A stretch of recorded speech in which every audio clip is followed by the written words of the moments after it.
我就是个大冤种。上一世我为了追求心目中的白月光，果断将工作让给了白月光的弟弟，毅然决然地跟着白月光下乡当了知青。不成想这一切只是为我做的局。在我将工作拱手让出后，白月光果断抛弃了我，只留下我一人在风中凌乱。后知后觉的我才意识到自己上当受骗了，因为一个女人亲手把自己的一生毁掉。从此我以泪洗面。不久后我就躺在床上一命呜呼。二高子，你有没有在听我说话？你到底肯不肯把你棉纺厂的后勤工作让给我弟？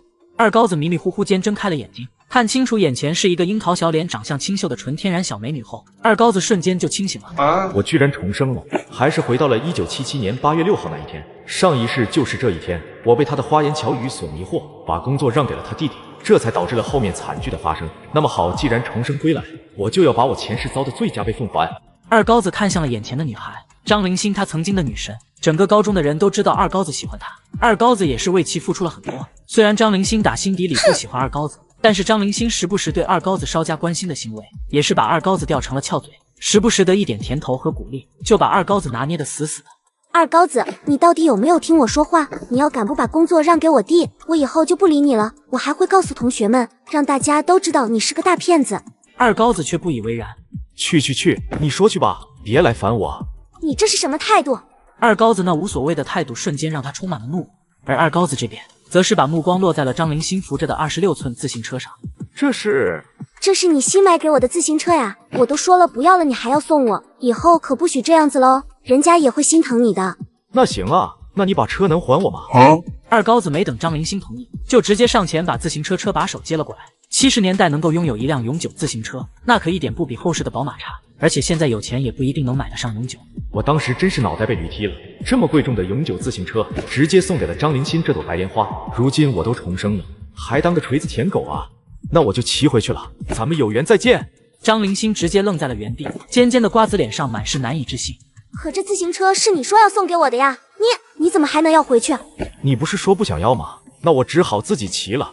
这小子怎么了？哪有送出去的东西还往回要的道理？不行，这永久自行车可是我最喜欢的。二高子，我一个女孩子，你总不能眼睁睁看着我走路回家吧？你也知道这些其实都是对你的考验，只要你通过考验了，我们就一起下乡。我第一个考虑和你处对象，你看咋样？二高子看着眼前一副柔弱模样的张灵心，心里泛起一阵恶心。如果是重生前的他，指不定就因为这段话，把光荣的工作岗位让给他弟，直接收拾行李跟这朵白莲花下乡插队了。可是如今他已重生一世，早已不是上一世那个傻乎乎的沸羊羊了。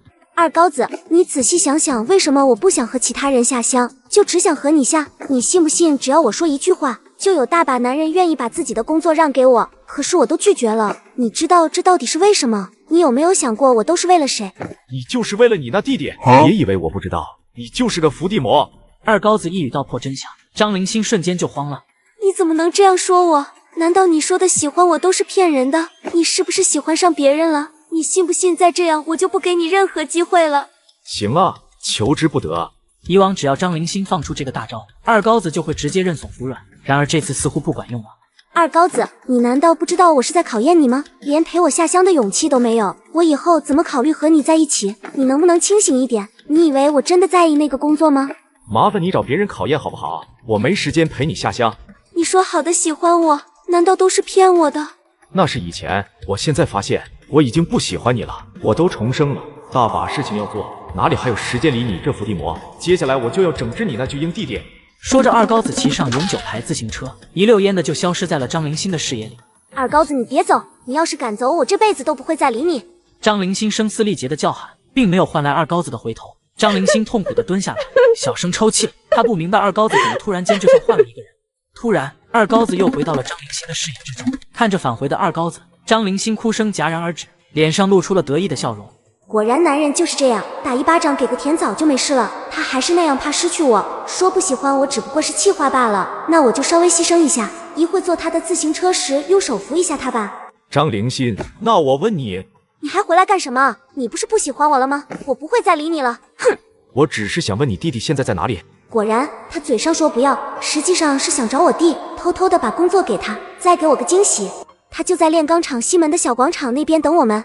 上一世的记忆又逐渐涌入二高子脑中。张灵心的弟弟张大炮，高中都考不上，整天只知道瞎混。上一世的二高子就是被他害得很惨。张大炮，你小子就等着吧，一会让你吃不了兜着走。那小广场应该怎么走？沿着大路过了前面西门，看到了雕像，再右拐第3个路口就是，我带你去吧。说完，张凌星自顾自的就要坐上自行车后腿，不成想二高子捕捉这个机会，直接一个烧胎起步，一瞬间就没影了。张凌星直接一屁股坐空，直接就坐在了地上，疼的张凌星眼泪直接飙了出来。二高子，你给我回来！你还我自行车呀！二高子这边骑着自行车奋力前行，前往张凌星口中所说的那个小广场。此时身在广场的张大炮还在等着姐姐的好消息，殊不知等待他的即将是惨痛的教训。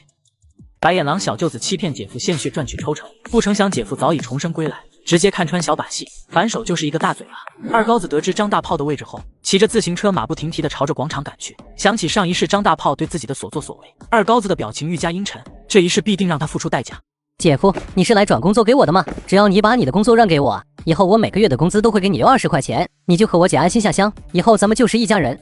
看到二高子的到来，张大炮很是惊讶，没想到来的竟然是他。上一世二高子每次都因为张大炮的一句姐夫被叫得心花怒放，可是这张大炮也是一个不安分的主，不仅四处惹事，还喜欢打牌，多少钱到他手上都不够他败的。也就是前世的二高子恰好是个大冤种，不仅对张凌星好，还对张大炮好，给张大炮养成了没钱了就伸手找大冤种要的习惯。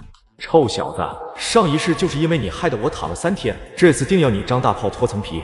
大炮啊，工作的事你姐跟我提了，我这心里没底啊。不愧是我姐，拿捏二高子就是简单，1分钱不花就能从二傻子手上拿到工作。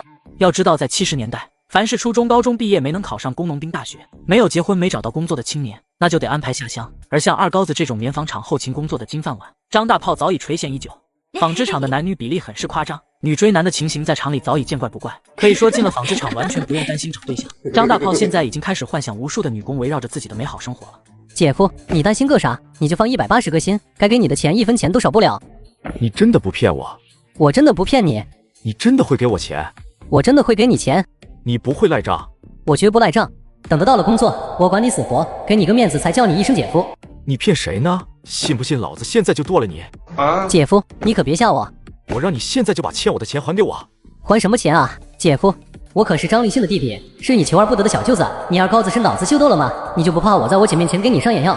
你听不懂人话啊！之前借走我那么多钱，扭头就忘事吧。姐夫，你看我的都比脸还干净，哪有钱啊？不信你翻翻看，要是有1分钱，我的头拿下来给你当球踢。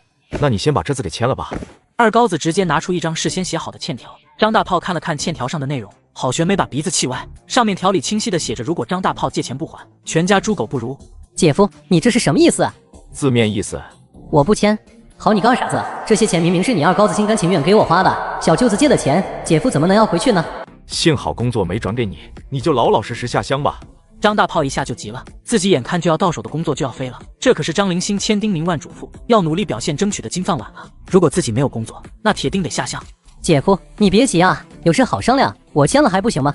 张大炮无奈只得老老实实的签上了，二高子这才心满意足的把借条收了起来。姐夫，这下可以了吧？张大炮心里已经把二高子一家骂了个遍，心中早已盘算着让张凌星好好教训一番二高子，顺便把这借条给要回来。姐夫，你看我的工作那是。急什么？有情况我再通知你，先回家等通知吧。张大炮哪能让二高子就这样走？自己昨天又去打牌了，欠了人家8块钱，就等着找二高子要呢。姐夫，能不能借我10块钱？二高子就等着张大炮的这句话，前世的事情就要发生了。你欠我那么多钱没还，我哪还有钱？你当我印钱的呀？姐夫，我知道有个赚钱的法子。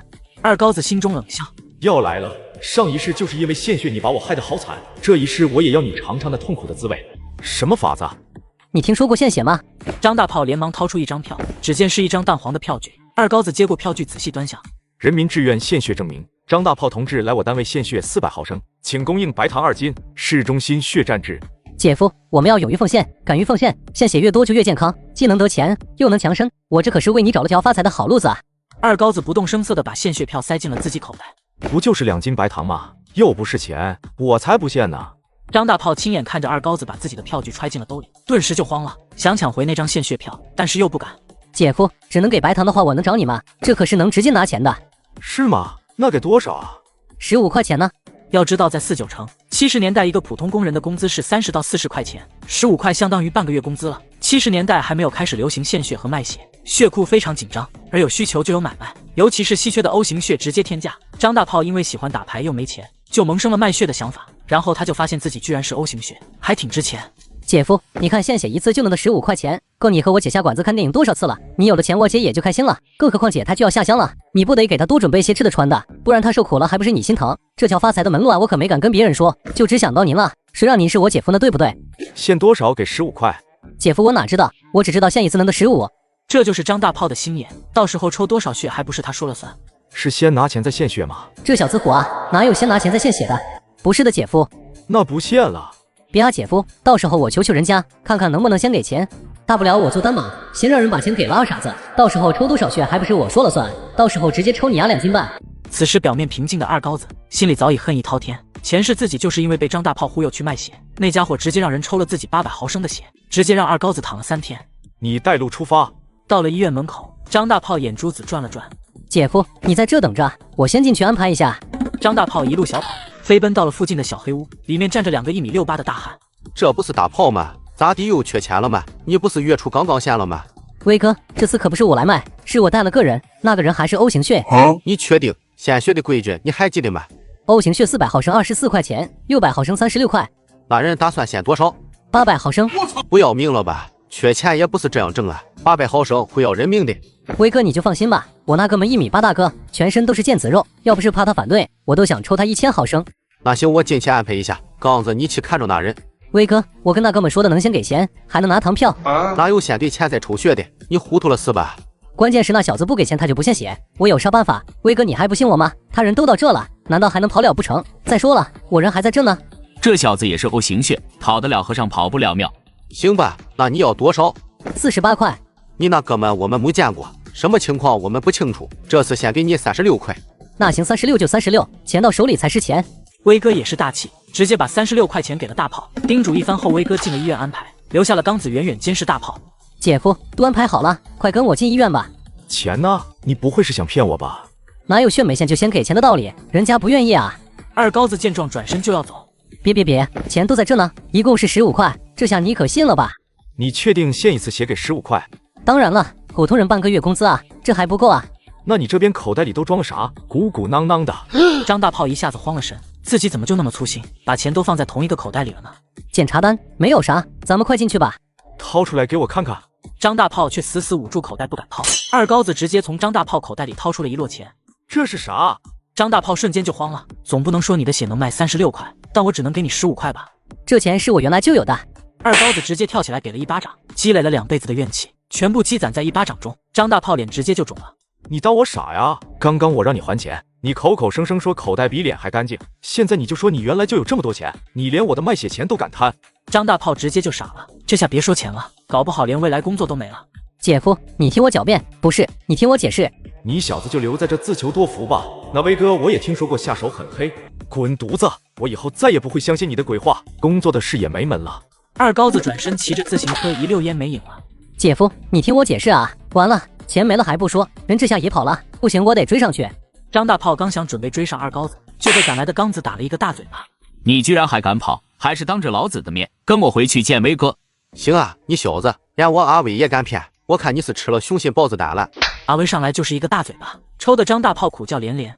张大炮也是有苦难言，本想坑一把二高子，不成想二高子重生归来，早已识破他的诡计，他现在也只能是打碎牙往肚子里咽了。威哥越想越气，两人对着大炮又是一顿爱的抚摸。等到二人打累了，才问了问张大炮究竟怎么回事。问清缘由后，威哥两人也傻了。你小子够黑呀！800毫升的 O 型血可是足足能卖48块钱，你才给人家15，周扒皮也没你这样报销人的吧？你这顿的挨得不远。你说我们的钱你打算怎么还？我来献血。算你小子识相，你忍一下吧，眼睛一睁一闭就过去了。最终张大炮被抽了2管子血，听说在家躺了足足有1个星期。本想着坑二高子一把的他，最后反被二高子狠狠地坑了一把，不仅到手的钱也被拿走了，还挨了好几顿胖揍，可以说是偷鸡不成蚀把米。二高子这边则是骑着自行车不紧不慢的游了，不曾想却迎面看到了自己的大哥。然而大高子开口的第一句话就把二高子气笑了。我的人生被偷走了18年，我本是4、9成名门之后，却在出生时被护士调包，苦苦在农村生活了18年，好不容易等来认亲，认亲不到2周，母亲却不幸离世，而那个在我出生时将我调包的护士，却成了我的后妈。然而这歹毒后妈并不打算放过我。老二，我上次跟你说的是你考虑的怎么样了？把你棉纺厂的工作让给林柔，你考虑好了吗？来人正是二高子的亲哥大高子，在炼钢厂开大车。他口中的林柔，正是顶替二高子18年人生的林间的亲妹妹，原名苏柔。自从那继母白糖嫁给二高子亲爹林卫红后，便跟来到了4、9成生活。二高子听到奇葩大哥的奇葩要求，也是被气笑了。你脑子有坑啊！这工作是老妈留给我的，凭什么让给一个外人？二高子的母亲本是纺织厂的一名后勤，当年棉纺厂档案室突发大火，他为了保护厂里的重要资料，不幸因公殉职，厂里决定将工作留给他的孩子。大高子当时已经是大车司机，而老三还在读高二，最后纺织厂的工作名额落在了二高子头上。你说的是什么话？懂不懂得什么叫谦虚礼让？孔融让梨的故事你都听到狗肚子里去了。要让你自己让，以后有事没事别老装好人。柔柔只是想要你的工作，你让一让她又怎么了？非要闹得全家都不安心你才高兴。再说了，你一个大男人去一个全是女工的棉纺厂干活，像什么话？我去不去棉纺厂关你鸟事？怎么就不关我事？街道办那边今天派人过来发话了，2个星期内，要么柔柔找到工作流程，要么去执行报名点报道。他本来就该下乡的，现在已经让他足足拖了1年了。你也知道柔柔平时都不干活，下乡那么苦的日子，她怎么可能受得了？怎么受不了？她只不过是和你那后妈一样，是4年前从小县城来到京城的。她难道待了4年京城就比公主还娇贵了？大高子也知道二高子对自己从小被调换的事情还耿耿于怀。老二，我知道你心里有气，但爸也做了对不起人家母女的事，你就当是补偿人家如何？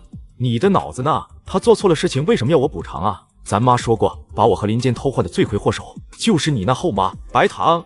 当时咱爸林卫红带着咱妈去潘县支援建设，咱妈就是那时候怀上的我。你那后妈白糖是潘县人民医院的护士，跟咱妈在一个病房同一天生产，看到咱们是富贵人家就动了歪心思，把我跟他亲儿子林坚做了调换，而我被他们夫妻俩卖到了农村。那林坚顶替了我的位置，过了18年的富贵人生。那又怎么样？你最后不是又回来了吗？我可是听说咱爸林卫红得知此事后勃然大怒，对林坚、林柔的父亲直接就是一阵暴打，把那人打进了医院。那姓苏的也不知怎么的，明明躺在医院，有护士老婆白糖贴身照顾的好好的，但第2天居然就莫名其妙的死了。或许当时爸下手太狠，没注意分寸的。你可拉倒吧，你也是成天打架的人，人有那么容易被打坏吗？那白糖一口咬定就是林卫红下手太狠，把她丈夫给打死了。林卫红为了自己的前途，才答应了白糖提出的让林卫红继续认林坚当儿子，顺便把苏柔也收为养女的要求。不久后，咱妈在纺织厂抢救资料不幸离世，过了有2天嘛，林卫红便把那白糖娶进了门。行了行了，别扯这么多，你就说你让不让工作吧。你一个大男人去纺织厂算什么事？纺织厂的工作就该留给柔柔干。二高子心里默默摇头，看来自己大哥已经被林柔拿捏了。这是老妈留给我的工作，我是绝对不会让给外人的。你既然那么想让，那你就把你的工作让出去。大高子瞬间默不作声，他自己又不傻，大车司机那可是铁饭碗中的金饭碗，哪怕到了后来的2000年，也是一份好工作。你想啥呢？这怎么可能？己所不欲，勿施于人。那你以后就别来劝我。二高子冷冷地看着眼前的大高子，这个舔狗现在已经完全当自己是林柔的亲哥哥，心里只想着对林柔好。你只要把这份工作让给柔柔，我们回头帮你找一份好工作。你既然有能力找到好工作，为什么不给你的好妹妹是要给我呢？二高子懒得搭理大高子，骑着车奔着自己那个有点陌生的家而去。大高子难以置信地看着二高子的背影，这个胆小谦让喜欢听劝的二弟，这次怎么就不给他这个大哥面子了呢？二高子这边到了家，正准备推门进去，就听到了一边的窗户传来男女说话的声音。魏红，林坚跟林柔虽然不是你亲生子女，但是对你可是比亲爹还要亲了。现如今他俩也跟了你姓了林，以后养老你不指望他俩，难道你想指望你的几个烂泥扶不上墙的亲儿子吗？这声音二高子就算再活一世也不会忘记，就是他那继母白糖。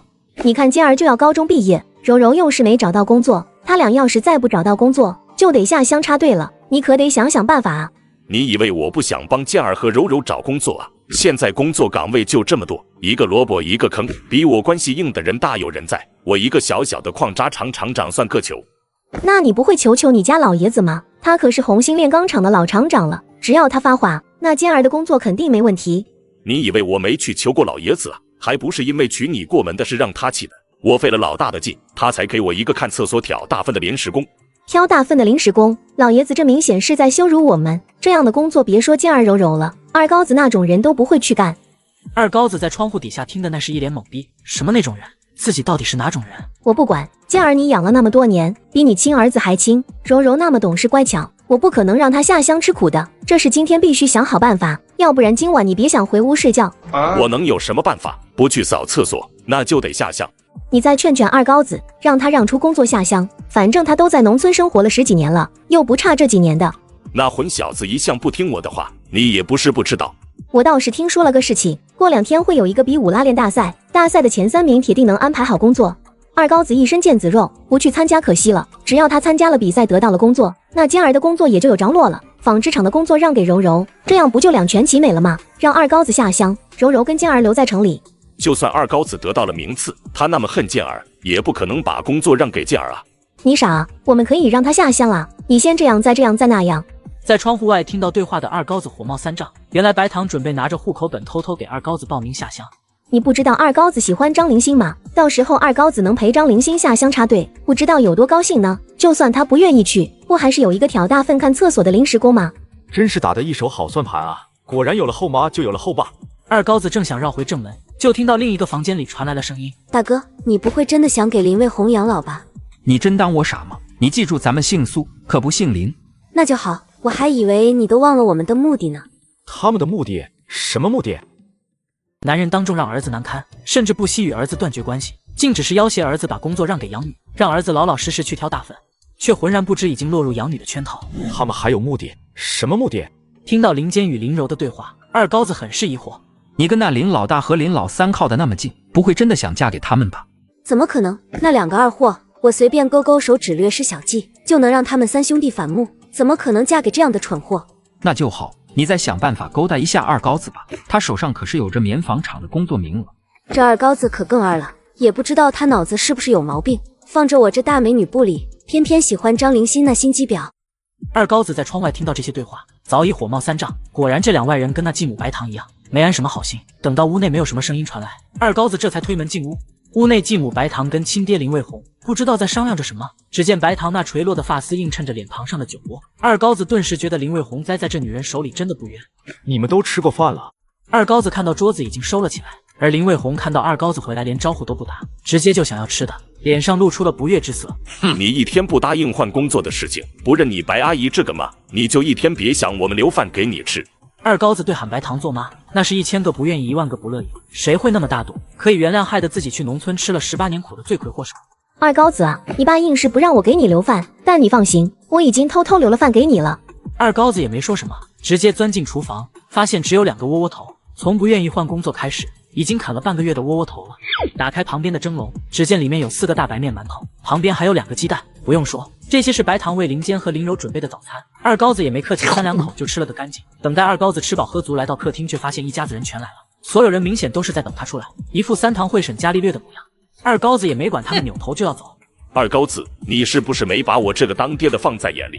自从他来到这个家，我们就从来没过过安生日子。老三林松目光鄙夷地看着二高子，继母白糖却是开口解围：大家不要这样，二高子也许只是有其他想法。老王啊，其实柔柔只是想留在城里而已，你能不能帮一下你妹妹呢？是啊，你看我们柔柔这样柔弱的姑娘，哪能受得了乡下的苦日子？舔狗大哥林耀一副痛心疾首的样子。拉倒吧，他就是见不得柔柔好。人家二高子现在可是林家的二少爷，不像我这个没人要的弃子，人家堂堂二少爷哪里瞧得起我们这个从小县城来的妹妹？插话的正是替代了二高子的身份，在林家生活了18年的养子林坚。林卫红还偏偏就喜欢林坚，却根本没想过就是这个自己疼爱的养子以后对他是多么的绝情和毒辣。你现在是林柔的二哥，又是我的亲儿子，你让健儿都失去了二哥这个身份了，你就当是补偿一下他们吧，我们会替你再找一份工作的，你就别为难柔柔了好吗？林卫红早已决定，只要二高子痛快答应把棉纺厂工作让给林柔，还参加比赛把赢的工作让给林坚，那自己就不让他下乡，把打扫厕所挑大粪的工作交给二高子。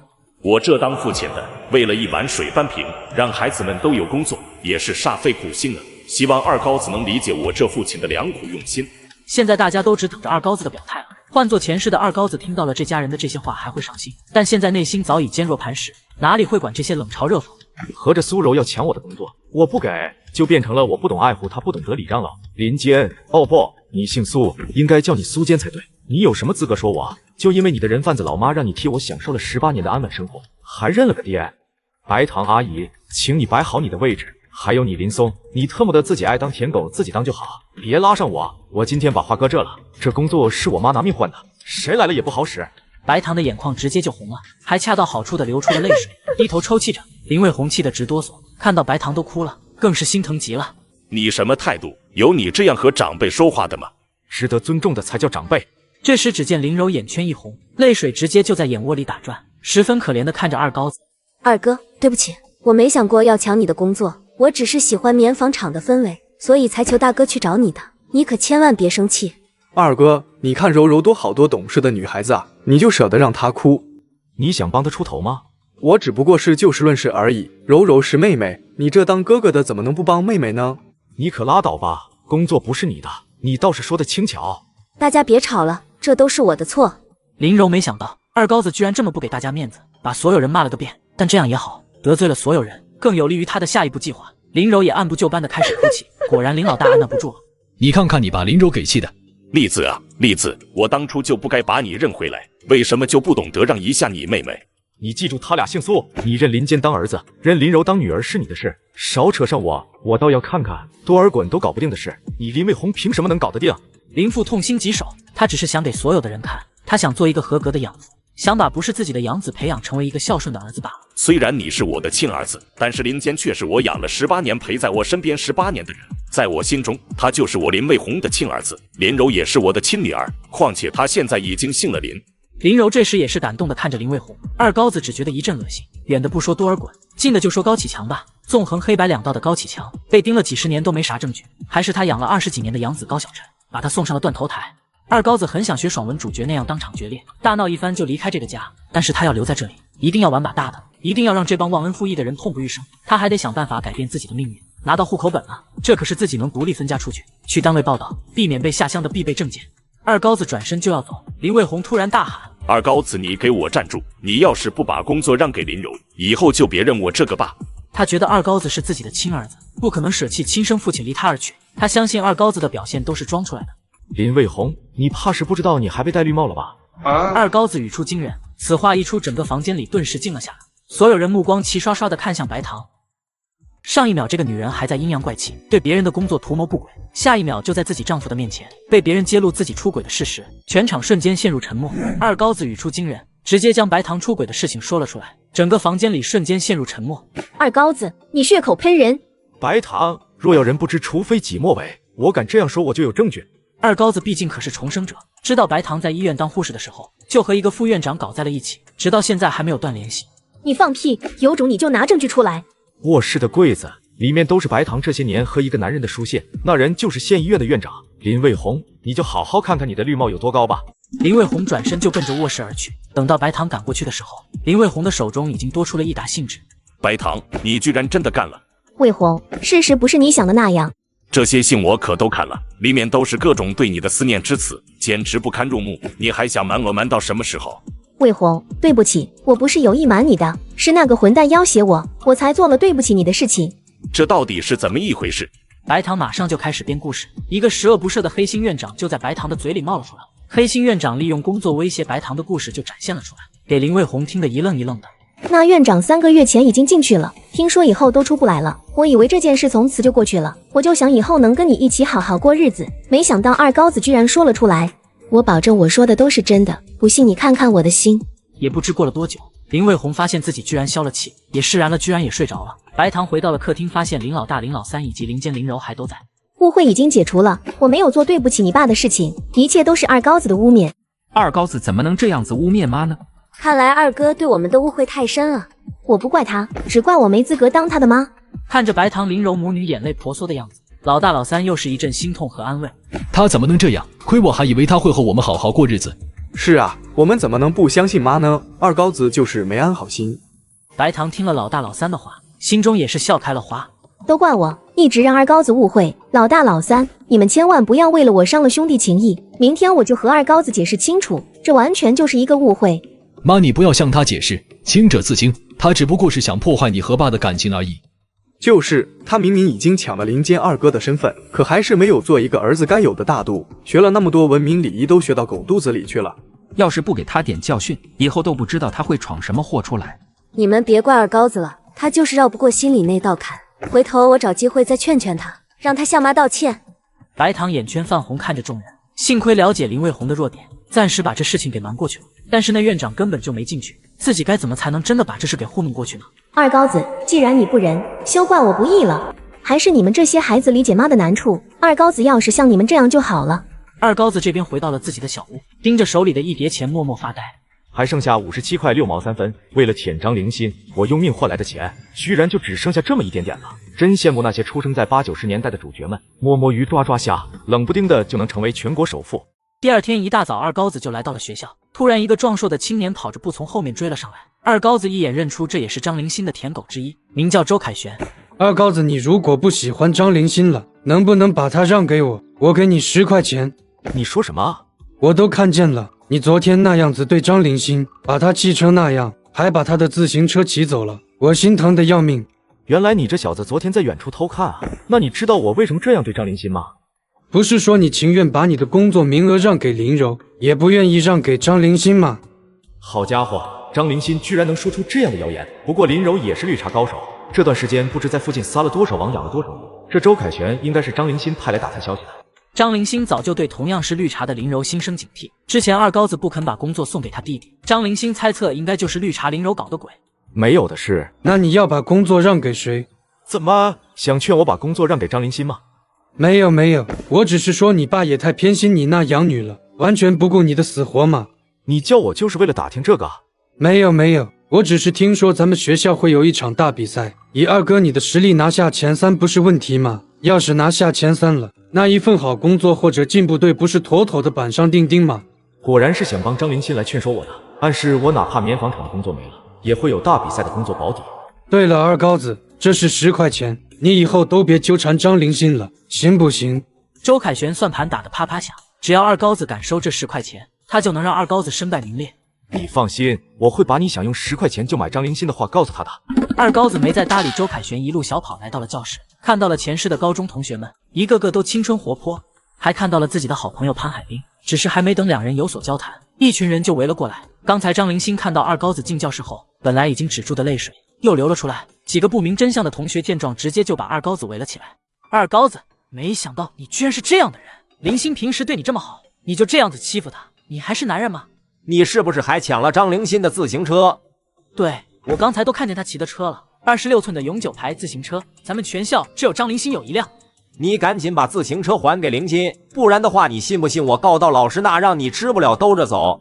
这张灵心真够心机的，自行车什么时候成他的了？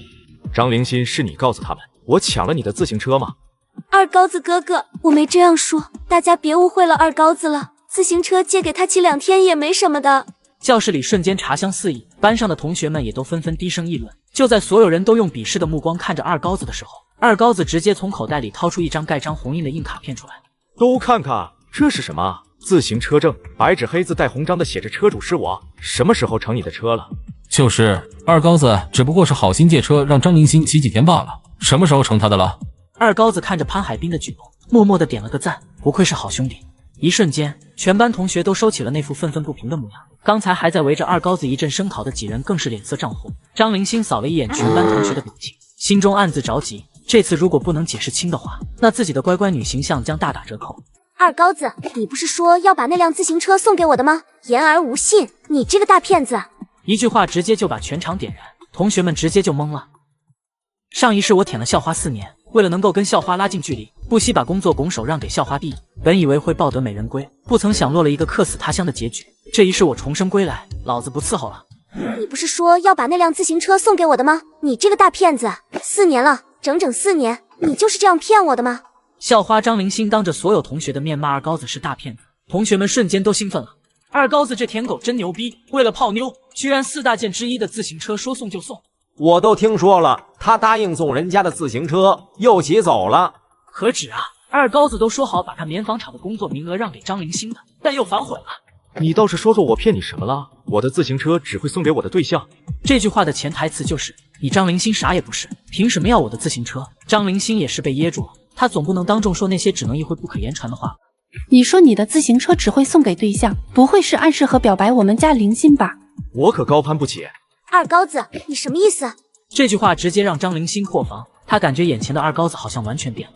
他不再围着我转了，不再掏心掏肺，恨不得把自己所有的东西都送给我了，不再关心我，对我嘘寒问暖了，一夜之间怎么就跟换了一个人似的？二高子看着眼前的白莲花，也懒得再解释，多说多错，少理为妙，转身直接走了。你回来，你不许走，你给我回来啊！你走了，我的自行车怎么办？还有我的午饭怎么办？看着二高子头也不回的离开教室，张灵心万般委屈，本来就充盈的泪水直接就像雨滴一样掉落在地上。你这是怎么了？怎么还哭了？我只不过让他把棉纺厂的工作让给我弟，他居然就生气了，还这样子对我，你说他怎么能这样？还有这回事？我明明答应他，只要他陪我下乡，我就考虑跟他谈对象。我都明明给他表现的机会了。多少人求而不得的好工作，你就轻飘飘的几句话，就想让他直接送给你弟？大小姐，你还讲不讲理？你的意思是，你要他把棉纺厂的工作名额给你弟，还要他陪你下乡，但你还不一定会和他处对象。那是当然，我又不是随便的女人，我肯定要看他的决心和表现了。那如果他都做到了呢？那就要看他能不能一直坚持下去了，最起码要考察他一段时间。你说的一段时间是指多久？不知道，但肯定要他追我久一点，让我真的喜欢上他了，我才会答应。李相思沉默了，但作为闺蜜，她还是决定劝一下张灵星。你有没有想过，如果他真的去了棉纺厂，里面那么多女的，万一就被其他女的抢了怎么办？这怎么可能？他说过会一直喜欢我，会等我的。我是说万一啊，万一要是其他更好的男的出现的话，拼命追你，你会答应吗？当然是看缘分了。那二高子怎么办？那只能怪他的努力不足以让我心动，我明明已经给他机会和希望了的。你不觉得他这4年已经很努力了吗？他能坚持到今天已经很不容易了，你怎么还这样的态度？你怎么能这样说？爱情是纯洁的，我不能因为他追我久了就一定要嫁给他吧？李相思只觉得自己的感情观要颠倒了。张灵星嘴上说着给二高子机会和考验，这边又想着所谓缘分的到来，这不明摆着是糟蹋别人感情吗？张灵星此刻倒是觉得很奇怪。你今天怎么老向着二高子说话？我们还是不是好朋友了？二高子肯定只是一时气不过才这样的。真的吗？当然啦，你想想啊，谁愿意平白无故的把到手的金饭碗轻易送人的？你又在这么多同学面前说他抢了你的自行车，任谁都会生气的啊。应该是这样，他觉得自己被误会了，又不甘心直接认错，所以就装着很生气。是啊，说不定他过几天就会后悔，然后痛哭流涕的求着你原谅他呢。听着闺蜜的分析，张灵星又是昂起了高傲的头。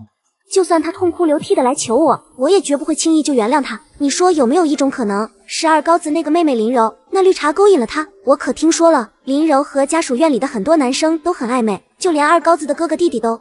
你说什么？二高子的妹妹？就是二高子那异父异母的养女妹妹林柔，人家那都没有任何血缘关系，勾了就勾了呗。你怎么能这样说？要是二高子敢和那狐狸精有关系，我绝不原谅他。李相思看着眼前的张灵星，她实在是搞不懂这闺蜜的脑回路了。她能看得出二高子是真的不再搭理张灵星了，她也希望他们之间最好就这样一拍两散，不要拖泥带水，否则以后都不知会成什么样。离开教室后的二高子踱步在校园之中。既然老天让我重生回来，恋爱可以不谈，钱可以少挣，但是这个林家必须离开。二高子现在想到赚快钱最好的办法，就是卖了棉纺厂的工作。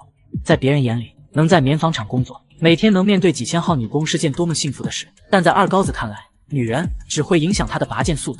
可是去哪找一个愿意花大价钱买工作的冤大头呢？二高子这边还在盘算的时候，张大炮却是带着人来到了二高子所在的高中。二高子都是因为你，害得我白白被人抽了600毫升血，还挨了一顿毒打，这个仇我必须报。一会别给我手下留情，给我狠狠的打他，打到他跪地求饶为止。那人谁啊？你怎么这么恨他？他就是一个欺骗我姐感情的骗子。我最讨厌这样的人了。我妹妹就是被一个混蛋骗了身子，结果那混蛋下乡去了。这次怎么说我们也要好好教训他。那你出多少钱？3块钱，怎么样？多吧？才3块钱，你真当我们南城说户是要饭的？打一个欺骗女人感情的人，3块还不够吗？你们还顺便出气了。张大炮故意选在子弟高中门口堵二高子，为的就是让二高子在全校师生面前丢脸。那行，我一会给他几个大耳光给你出气。不够，我还要抢他的自行车和手表，还有钱。才3块钱，你还让我们帮你抢东西？不是抢，是要回本来就属于我的东西，一会再多给你们2块钱就是了。放心，有我们南城二虎出马，保你满意。三人就这样守在子弟高中门外，等着二高子吃完饭出来。大哥，你看，二高子那小子来了，开始干活了。二虎看到二高子从学校走出后，三人直接一个箭步拦在二高子面前。张大炮，你想干什么？10响点就把自行车和手表还回来，再给我磕3个响头，我今个就放过你，不然今个你别想站着回去。围观的路人们听到自行车和手表等词，也都兴奋了起来。这年头，自行车、手表可是3转1响其中的之2，涉及到这2大件的可不是小事。张大炮，你是不想活了，还敢拦路抢劫？乖乖的把你的手表和自行车交出来，我就放过你，小弟弟。这家伙兴师动众，就为了我的自行车，居然还大声嚷嚷，生怕别人不知道你正在抢东西，这不明显是自己给自己上套吗？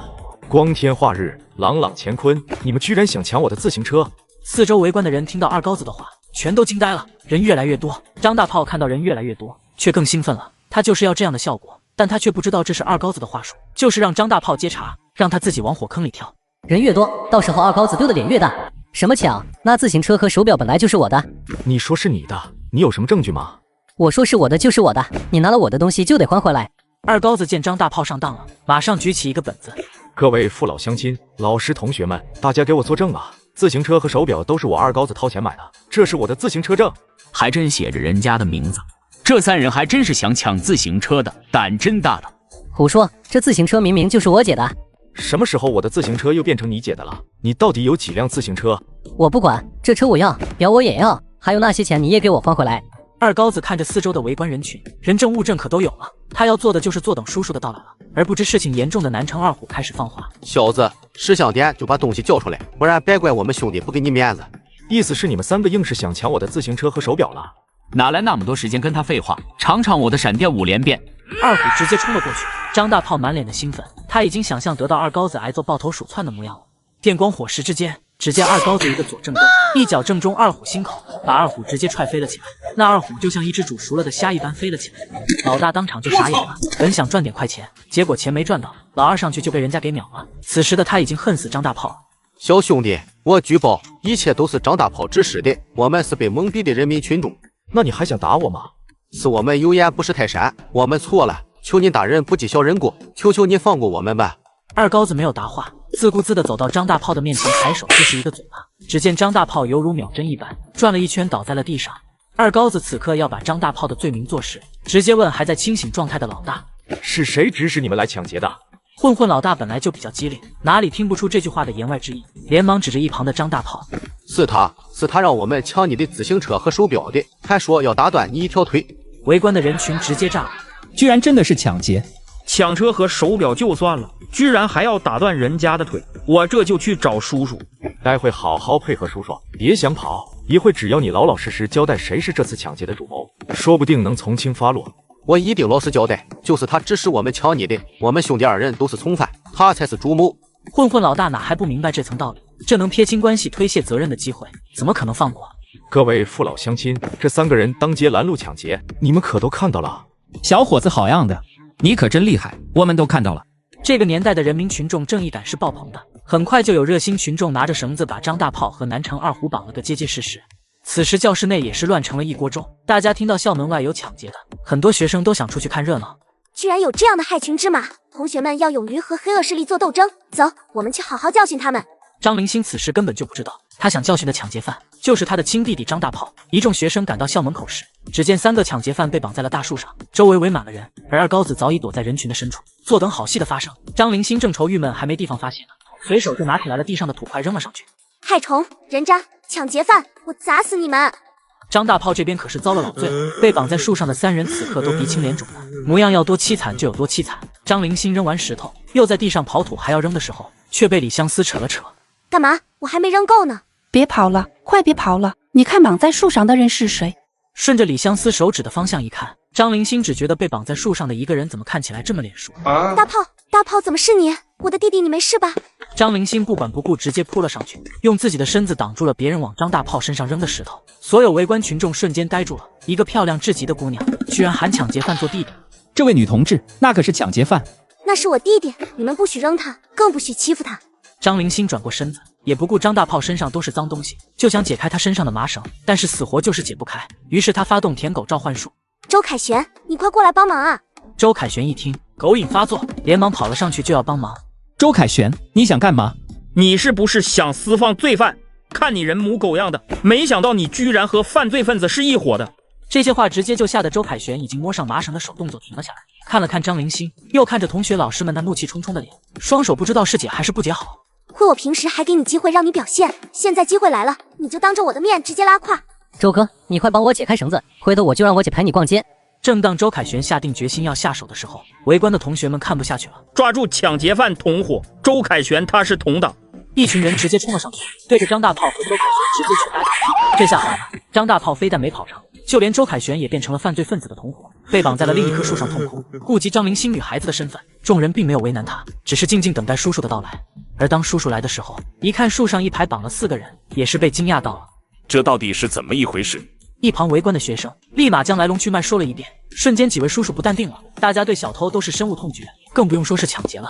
同志，事情不是这样的，这之间肯定有什么误会。先把他们全带走，你就是犯罪嫌疑人的姐姐是吧？这件事情影响非常恶劣，你赶紧回家把你们家大人叫来。如果一旦确定是抢劫，我们必定严惩不贷。如果是真的被定性抢劫，我弟弟会怎么样？这真不好说，按法律的话，抢劫罪至少是3年以上。你弟弟3个人持械抢劫，又是自行车又是手表，还要人家钱，已经是数额巨大了，处10年以上有期也是很正常的事。10年？2个女人在我面前争风吃醋，竟然还想大打出手，而我不但没有半点阻拦的想法，甚至看得津津有味。张大炮以及南城2虎被抓走后，张灵星也似乎消失了一般，接连3、4天没能来到学校。二高子，你先别走。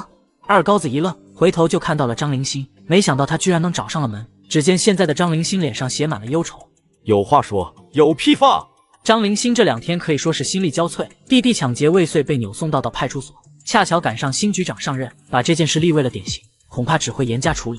而张灵星父母托人分析后，得到的结果是最低判1年，最高甚至能判处6年，甚至吃花生米也不是不可能。一家人纷纷都傻眼了。最终张家人经过激烈的讨论过后，决定让张灵星去说服二高子，让他出面说这次的抢劫只是一场误会，是小舅子和姐夫之间的小冲突，那一切就迎刃而解了。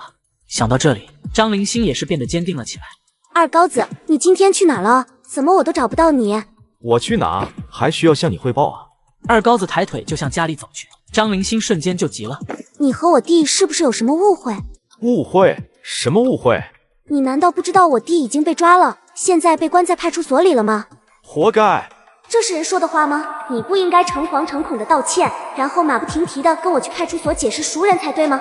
你怎么能这样？那天我弟弟之所以找人堵你，其实就是想跟你开玩笑而已的，他根本就没想打断你的腿。你看能不能陪我去一趟派出所？就说你们是朋友之间开的玩笑，只要你签了谅解书，这样子事情也就过去了，我弟也就能放出来。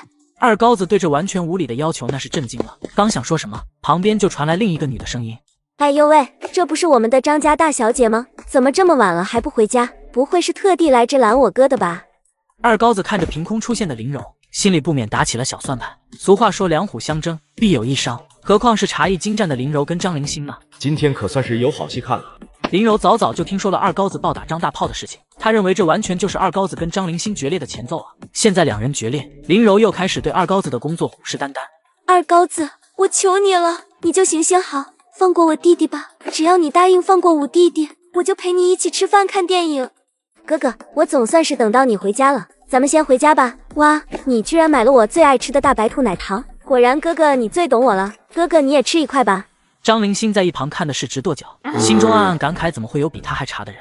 二高子才不会吃你的东西，他只会听我的。马上跟我走，不许再理林柔那狐狸精。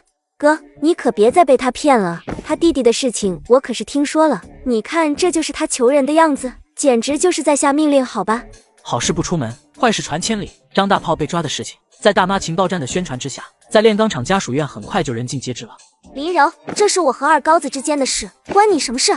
二高子可是我哥哥，我可不会对我哥哥用那种语气那样大声说话，对不对，哥哥？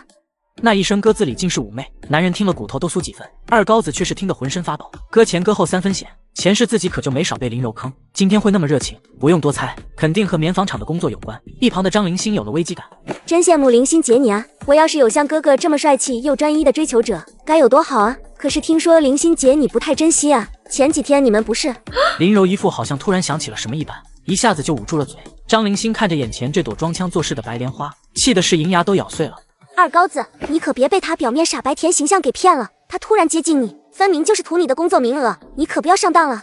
灵星姐姐说的是什么话？你怎么能随便诬陷我？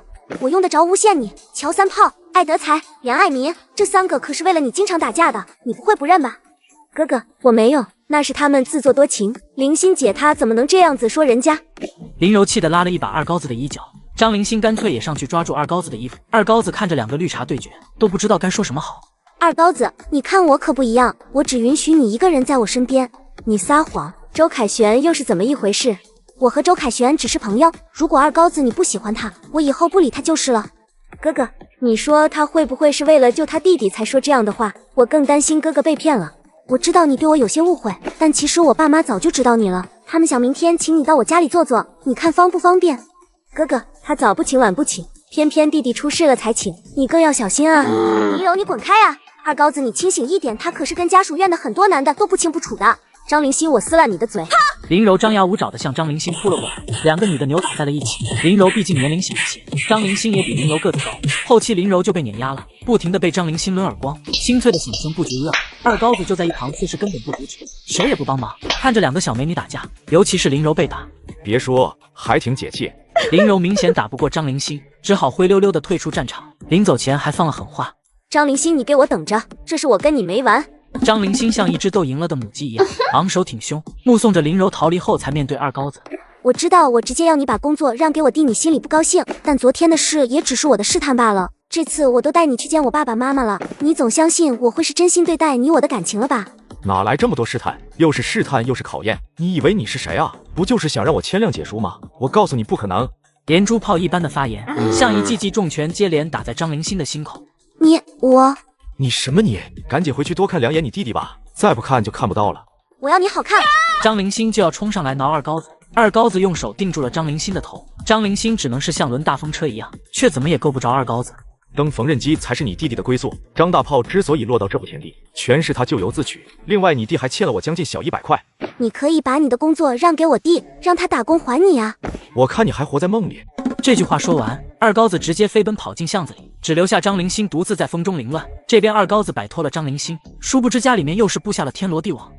二高子摆脱了张灵星，迈步朝着家里赶去，殊不知家里已经展开了针对他的一场阴谋。堂屋里，林卫红正坐在沙发上盯着二高子。二高子，我知道我这些年亏欠了你很多，其实我也知道你一直很喜欢老张家的女儿，也听说他女儿要下乡，如果你就这样放弃了，岂不可惜？本来林卫红是不想说这些的，这主要还是白糖要求他说的。前几天二高子揭露白糖出轨的事实后，林卫红很是气愤，但是自己居然被白糖给说服了，心服口服的那种。其实我也听说了，子弟高中和景山中学的学生都可以报名参加大比武拉练，只要能获得名次，就很有可能得到参军名额，前3名还会有一份好工作。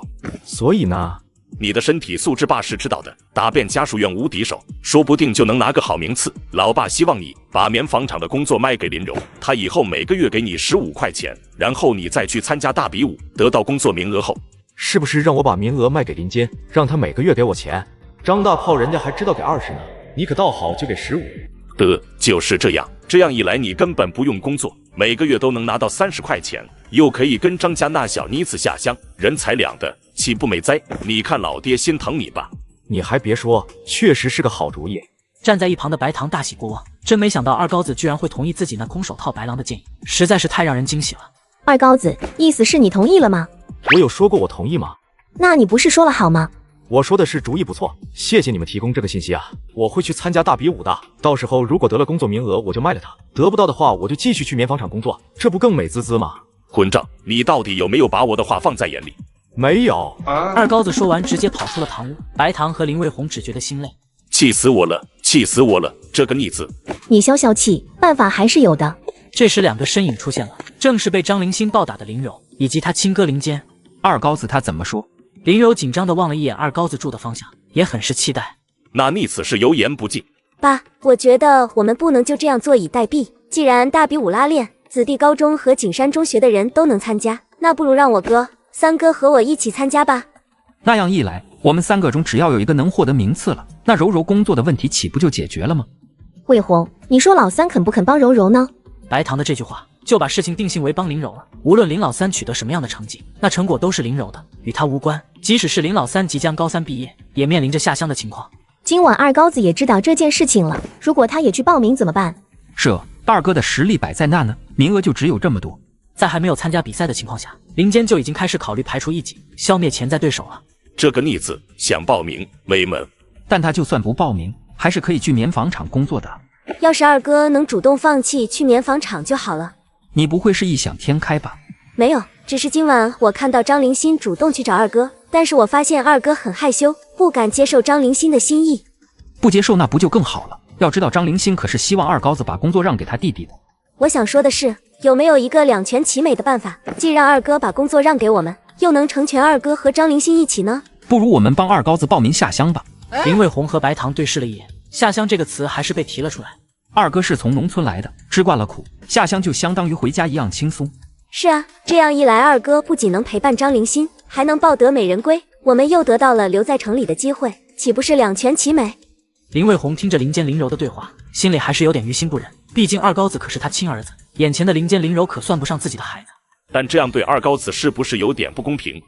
就你会关心儿子，林间林柔可是把你当亲爹一样的，你怎么就不能为他俩着想一下呢？你要记住，现在林间林柔姓的可是林啊。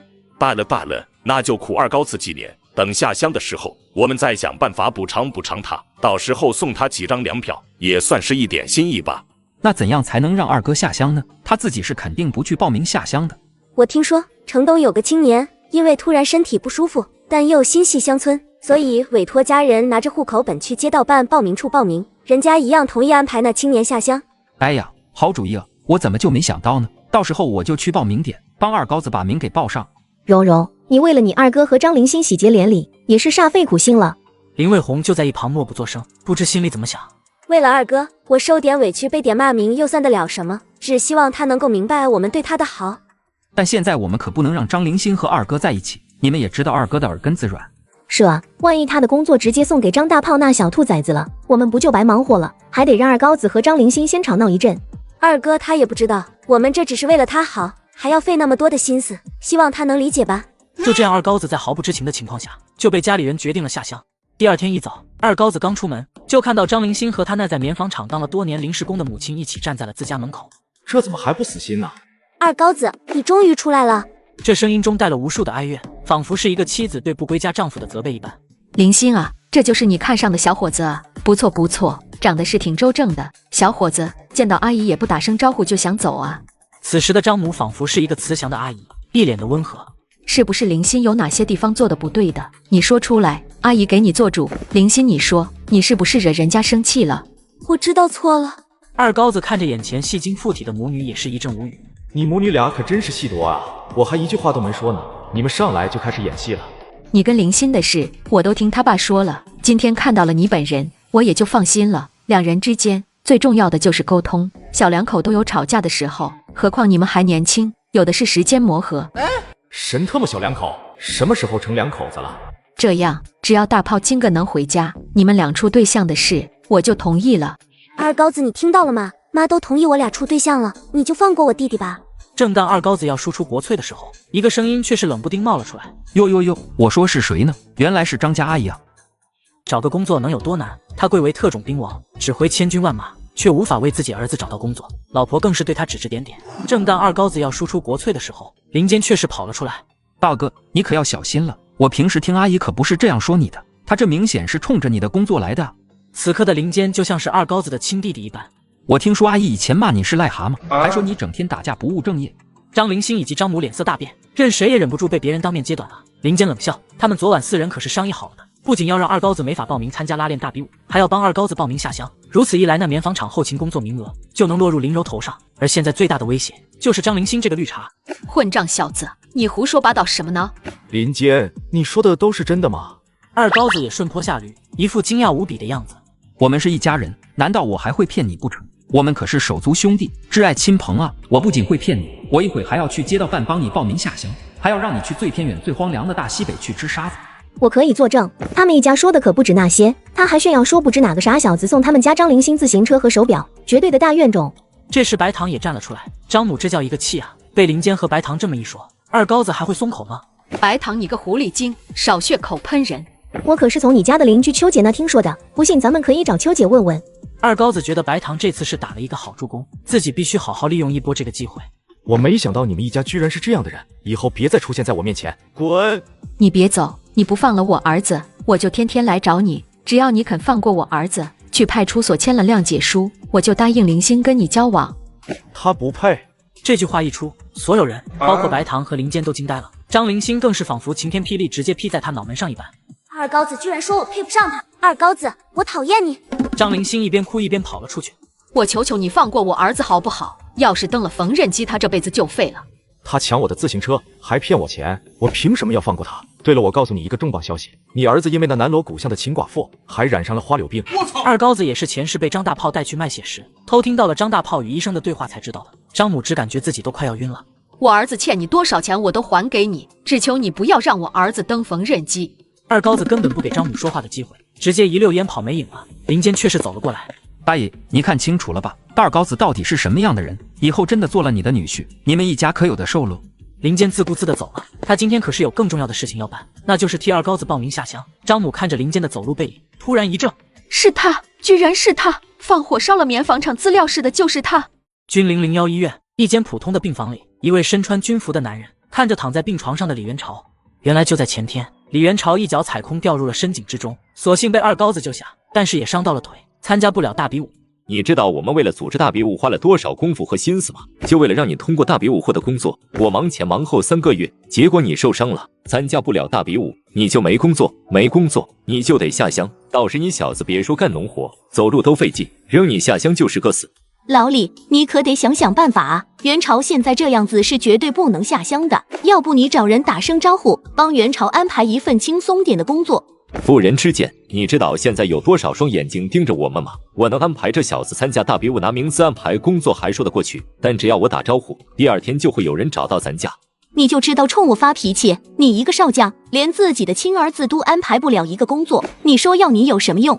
要不我到时候把我的名额让给哥，我下乡吧。一彤，你真的愿意帮你哥？像哥现在这样子，能正常走路就不错了。下乡干农活的话，肯定会很难恢复，万一落下什么病根，那这辈子就完了。李元朝看着自己的妹妹说出这样的话，一脸的感动。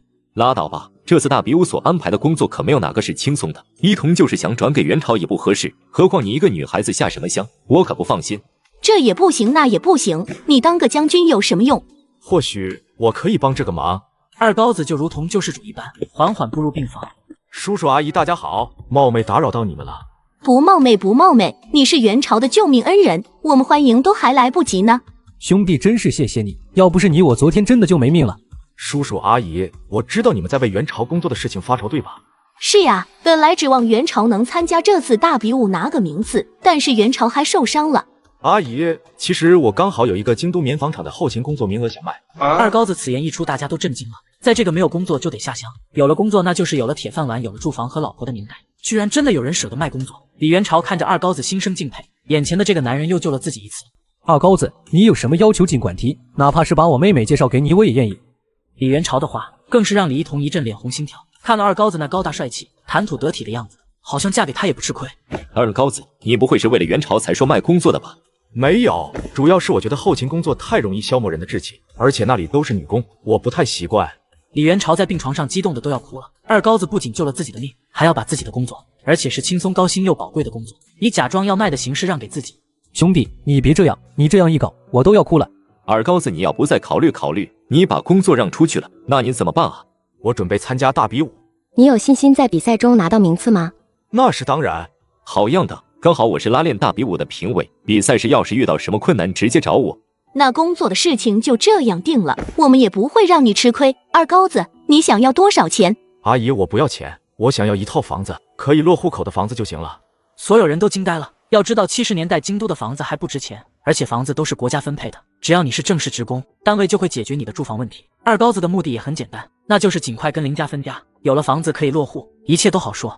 刚好我们家在南城就有一套1间的小院，没有南房的3合院，我们一家都住在家属院，放着也是放着，那就送给你了。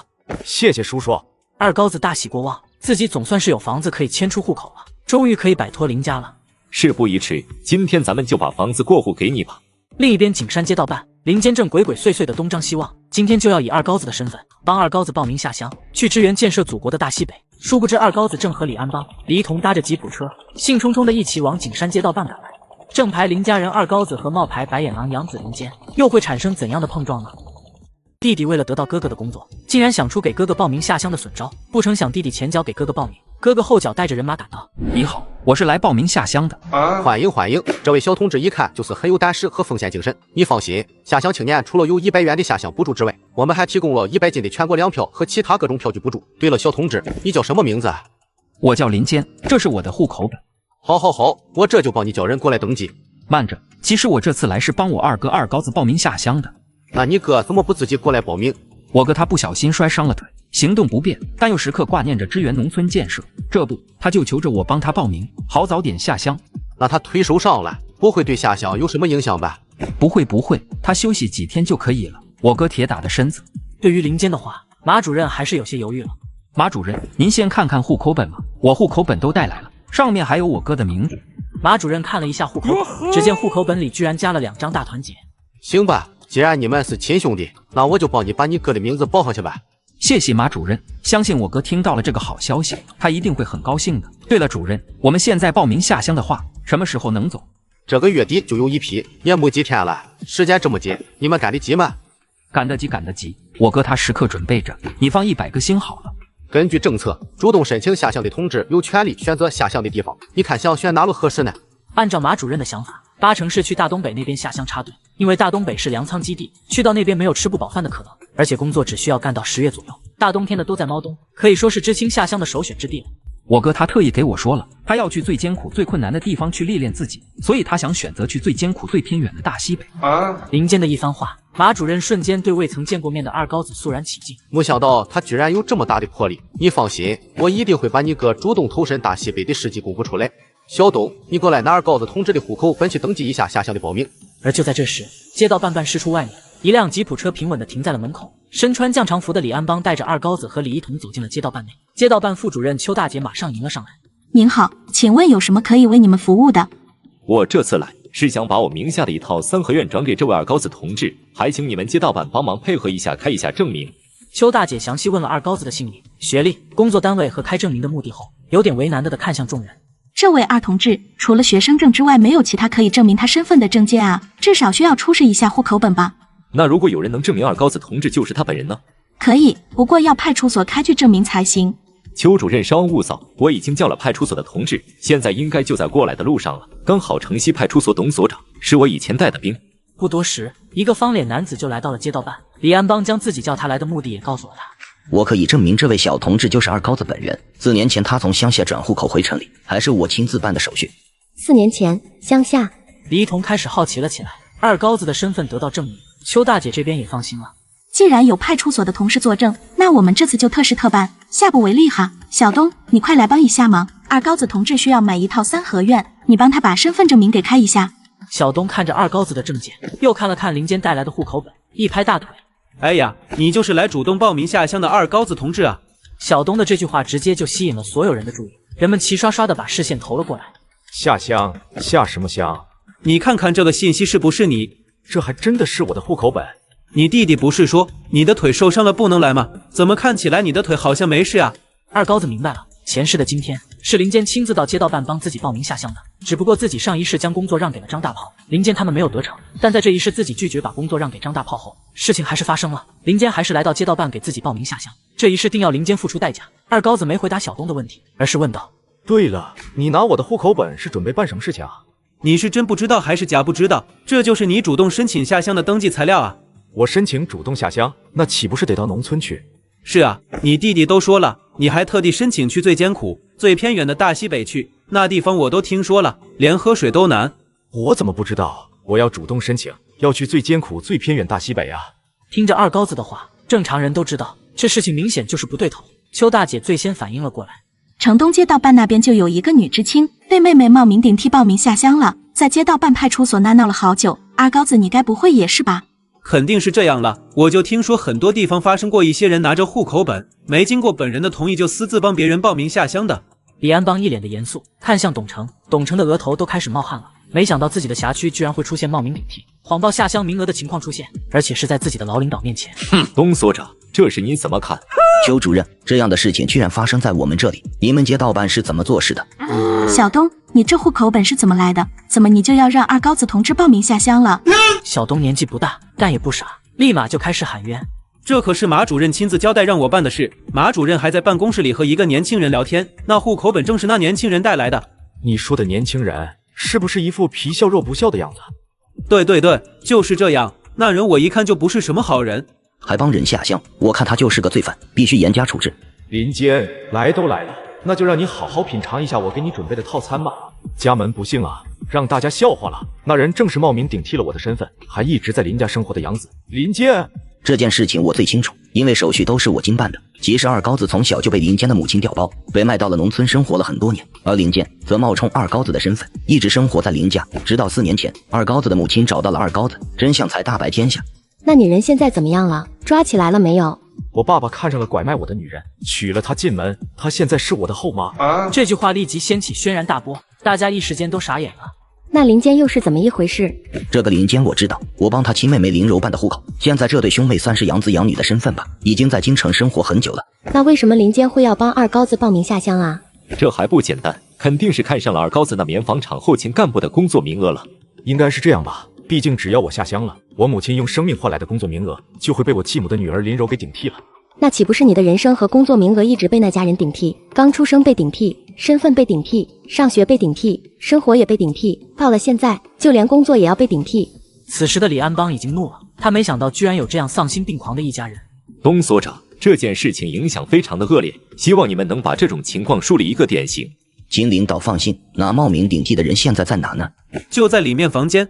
白眼狼弟弟背后对我偷偷使坏，不曾想被我当场抓包，我直接当着叔叔的面重拳出击，叔叔不但不阻拦，甚至心里暗暗叫好。得知林坚就在里面，一群人浩浩荡荡的往里屋赶去，刚到门口，众人就听到了气得人牙根痒痒的话：林坚，你就放心吧，我们一定会帮二高子做好下乡安排的。二高子闻言直接一脚踹开了门，众人鱼贯而入。干什么？干什么？这门不要钱，哪有这样开门的？吓到了我们林坚同志了，知不知道？马大哈，原来你知道这个人是林坚啊！林坚此刻却仿佛看到了什么可怕的东西一般，嘴巴更是半开状态，吓得说不出话了。一个帅得不像话的青年站了出来：林坚，没想到吧？二高子你怎么会在这？二高子，这不就是林坚所说要帮他下乡的知青吗？我今天来就是来收拾你的。林坚难以置信，自己也就是临时起意要亲自帮二高子下乡的，怎么就被二高子给遇上了呢？而马大哈再看了看围着的人群，一眼认出了董所长，而旁边的李安邦更是让他冷汗直流。马主任，你和林坚是不是认识？不，这个林坚我也是今天才第一次见，以前根本就不认识他。那你知道林坚来这的目的吗？知道，他是来这帮他二哥报名下乡的。林坚说二高子的腿受伤了，不能亲自前来报名，他就拿着户口本来代劳了。在大人物的面前，马大哈丝毫不敢造次。我怎么不知道我腿什么时候受伤了？道哥，事情不是你想的那样子，你先冷静一下。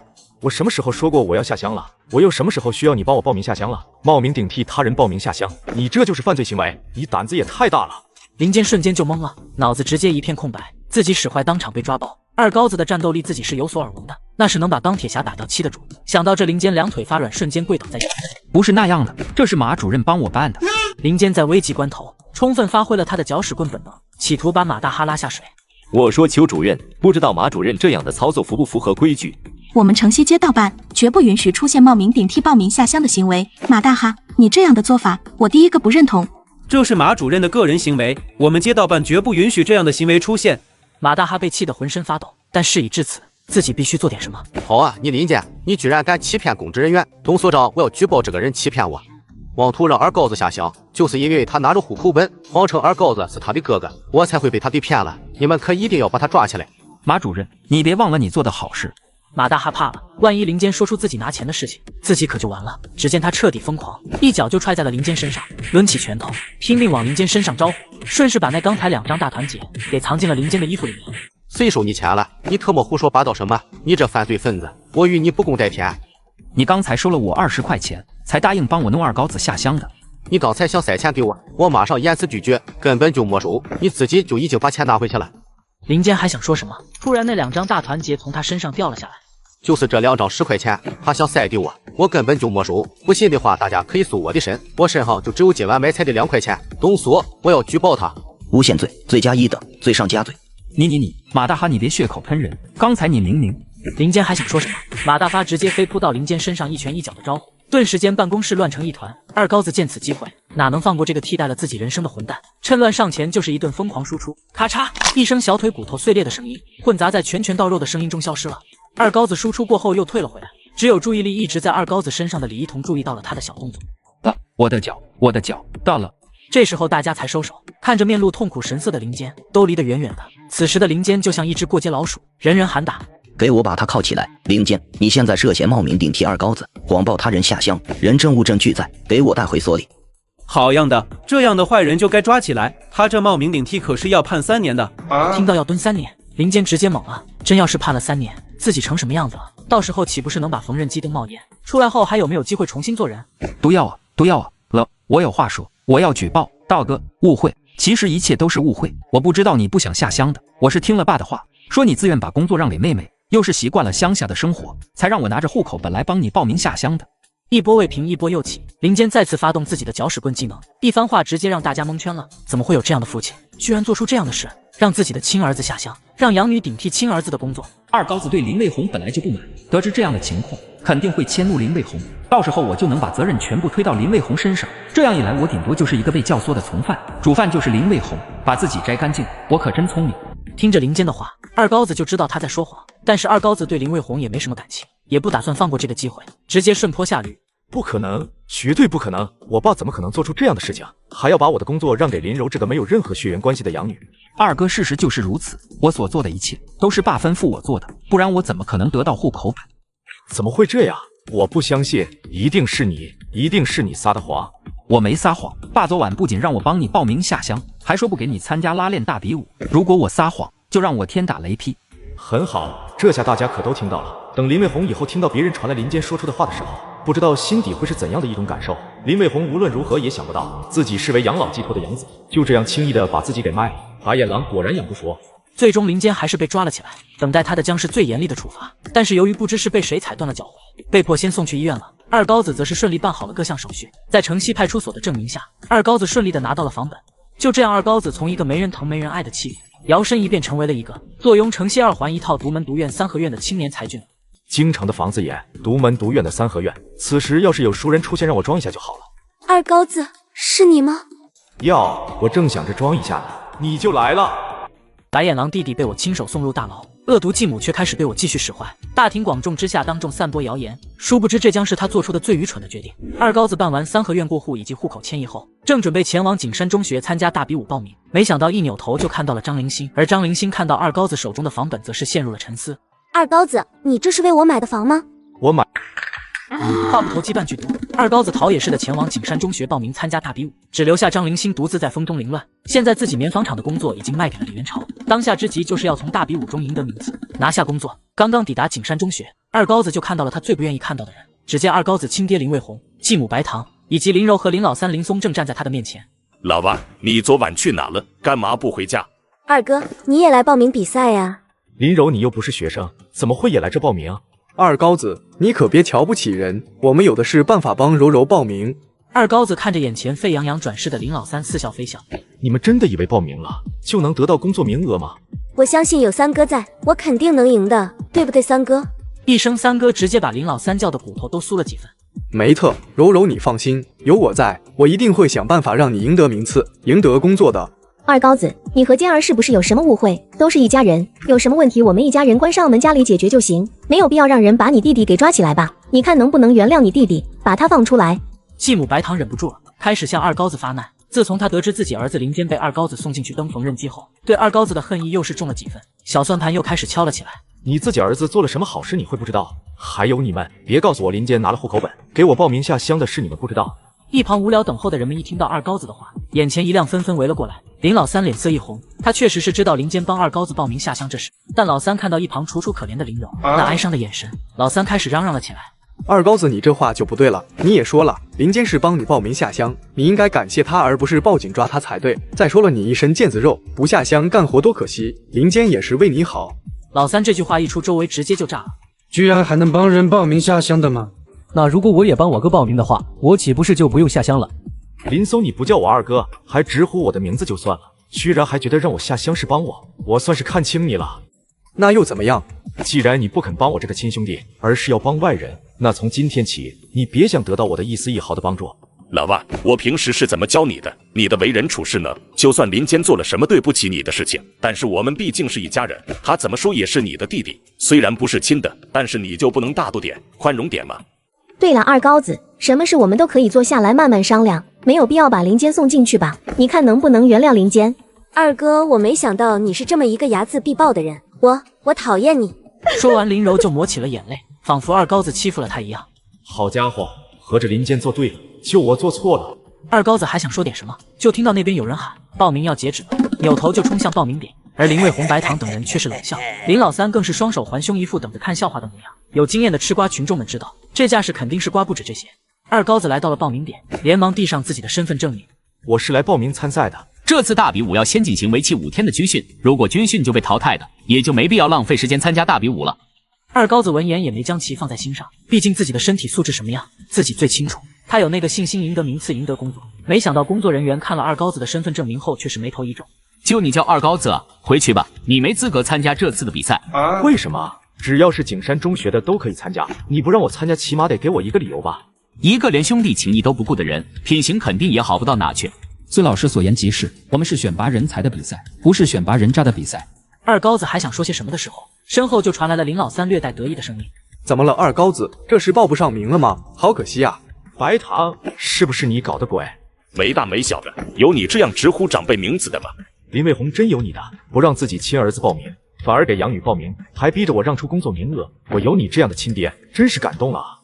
原来白糖事先就散布了谣言，掐头去尾，断章取义，将二高子把林坚送进去登缝纫机的事情传了出来，却丝毫不提二高子之所以把林坚送进去，是因为林坚为了得到二高子的工作，偷偷替二高子报名下乡。二高子声音很大，让很多陪儿女来报名的炼钢厂家属们都听到了。这些妇女们平时无聊就喜欢八卦，尤其是林卫红家的。如今妇女们听到了二高子大声说出的话，那眼睛里的八卦之火已经在熊熊燃烧了。胡说八道！你不能报名是你的人品有问题，关我什么事？有亲生父亲故意让亲儿子没法参加比赛的吗？此时白糖恰到好处的开枪了。各位都来评评理啊！二高子他不念亲情就算了，还把他弟弟给送了进去登了缝纫机，一点小事都揪住不放，这样人品的人，你们愿意他参加大比武吗？很多不明真相的群众瞬间开始起哄，居然连自己弟弟都不放过，真恶毒！怎么能这样呢？而那工作人员更是不怕事大，开始火上浇油。还有要报名的吗？没有的话我们就截止了。你给不给我报名？我说不给就不给，报名我说了算。老万，只要你乖乖给我们认个错，把你弟弟给放了，我说不定会帮你求情，让你报名参加比赛呢。二高子，你就当着大伙的面认个错，我这个当妈的一点度量还是有的。二哥，只要你愿意迷途知返，我就还是你的好妹妹。我说二高子，你还嫌我叫你二哥的话，你就赶紧认错吧。认错？我本身就没错，我认什么错？你怎么还在这犟嘴？经过我就把话撂这了。你二高子，哪怕是认了错，我也不会同意你报名的，您就死了这条心吧。就在这危急关头，一个声音传来：是谁不同意二高子报名的？是谁？还能是谁？就是那万中无一、人中龙凤、风流倜傥、晒得掉渣渣的孙大锤。你孙爷是爷。等孙大锤看清楚来的人是谁后，差点被吓得尿了裤子。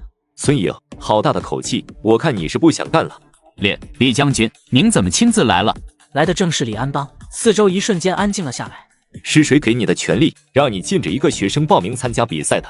李将军，你有所不知，二高子他不顾亲情，让人把他的弟弟给抓了起来，听说还不肯放人。这样人品的学生，我认为不适合参加我们的比赛。你的意思是，二高子他抓错人了？还有，你知道这件事情的原委吗？你就乱下定义。我不是这个意思，我是说，怎么说关起门来都是一家人，有什么事不能和平解决的，非要闹成这样？不明真相的围观群众纷纷起哄。有啥事不能好好商量？至于把自己弟弟送进去登缝纫机吗？也不知道是哪个万人揍的，助纣为虐，帮二高子抓了他弟弟。李安邦再也忍不住了，他清楚的明白这都是那白糖为了救出自己儿子林坚散播的谣言，以此来要挟二高子原谅林坚。行了，二高子那所谓的弟弟林坚就是我派人抓的，你们谁还有意见？还有，我以这次比赛的评委身份宣布，恶毒继母为了救出自己儿子，竟然选择当众造谣倒打一耙，不成想被当场戳破，人人喊打，付出了足以铭记一生的代价。我以这次比赛的评委身份宣布，撤销孙姓工作人员本次比赛相关工作职务，退回原单位进行反思教育，恢复二高子同学的报名资格，立即执行，督得有误。收到。另外的一个工作人员立马回应，那孙大锤见自己的大好前途就这样被毁了，可以想象以后基本上是前途无望的那种，也是破罐子破摔，直接回怼。凭什么撤我的职务？我不服！明明那二高子就是个不懂感恩不念亲情的坏学生，不让他参加大比武，那也是理所当然。你就算撤了我的职，我也是100个不服。你这样难以评名分。你就是二高子的父亲是吧？看起来也是个干部，那就由你自己说说，二高子究竟是不是他口中所说的那种人？林卫红慌了，自己说的每一句话都有可能被传回红星炼钢厂，而且自己刚刚又口口声声指责二高子，如果不说，那就是打自己的嘴巴子。林卫红哆嗦着嘴不敢说，低头沉默不语。怎么现在又不敢说了？刚才那股劲呢？仗势欺人，有什么了不起的？那二高子到底什么人？他亲爹能不清楚吗？既然你不说，那就我来说。首先，二高子和昨天被抓的林坚没有任何血缘关系，犯人林坚从小顶替二高子的身份在林家生活，二高子则是一出生就被调包，被拐了卖到乡村生活了14年，4年前才被认领回到林家。吃瓜群众们吓得捂住了嘴巴，这反转来得太突然。真的假的？现实中居然真的有这样的事发生？怪不得二高子不肯放过林坚了，换成是我，让我到乡下吃了那么多年的苦，我也不会放过他。事情还不止如此，那林坚又想冒充二高子家属身份，妄图贿赂街道办的公职人员，企图将二高子调到大西北下乡插队。好在被及时发现，就在昨天，在街道办工作人员见证下，林坚被当场抓获并扭送派出所处理，等待他的将是严重的处罚。好毒的手段，这样的人就活该把缝纫机灯冒烟。不行，我回去第一时间要去街道办那报备，坚决不同意其他人帮我报名下乡。李安邦的一番话，直接让孙大锤脸色苍白。我刚刚到底是吃了什么迷魂药？被那娘们一番哭诉就当了人家的枪，这下完蛋了，前途尽失是肯定的了，完了完了。但是刚刚二高子不是还骂了他的妈妈吗？这又是怎么回事？那是因为你们眼前的这个所谓的妈妈，其实就是把二高子拐到农村下乡吃了14年的苦的罪魁祸首。后来她更恬不知耻地嫁给了二高子他爸，当了后妈。李一桐凭空冒了出来，一句话全场直接哗然，所有人都对这个劲爆消息惊讶极了，纷纷看向白糖。我说的对不对？林坚的亲妈，人贩子。你胡说，你血口喷人。人贩子3个字就像重锤一样砸在了白糖的胸口，让白糖差点忍不住吐出一口血出来。白糖好不容易忍下要吐血的冲动，在牙槽缝里挤出这么一句没有丝毫力气的话。你胡说八道，我妈才不是人贩子。我没有胡说，我昨天可是亲自向派出所所长确认了，就是这个名叫白糖的女人拐卖了还是婴儿时期的二高子，她就是人贩子。全场瞬间沸腾，有些妇女们更是出奇愤怒，有一个被拐了孩子的妇女更是忍不住冲上前去，直接就是一个9阴白骨爪。一群妇女围着白糖就是一顿输出，一记鹰爪飞过白糖的脸，直接在她那圆润白皙的脸庞上挠出了4条长长的划痕。我一眼就看出她不是什么好东西。学什么不好？学人家当后妈，还不干人事。旁边竟然还有人捡起地上的石头就往白糖身上砸，那林柔以及林老三见情况不对，早早就溜之大吉。白糖只能是躲在了林卫红身后，林卫红马上就被石头和泥土砸到了脸，白糖则是蹲着抱头在那大哭大叫。哎呦嘞呦，别砸了，你们别砸了，冷静一下。李一桐没有跟着砸，而是来到了二高子的面前。怎么样，出气了吧，二哥？谢谢你啊，李一桐同学。我叫你哥，你却叫我同学，你是不是讨厌我？谢谢你啊，一桐，晚上我请你吃饭。这时突然一个妇女居然不知从哪弄来了一桶尿，一边冲过来一边大喊。只见一个妇女手提一个尿桶，桶里翻涌着发黄腥臭的尿液，随时都有要晃荡出桶外的危险，目标就是那跪在地上的白糖。所有人都避之不及，纷纷躲开。她就是那个孩子被拐了的李家媳妇。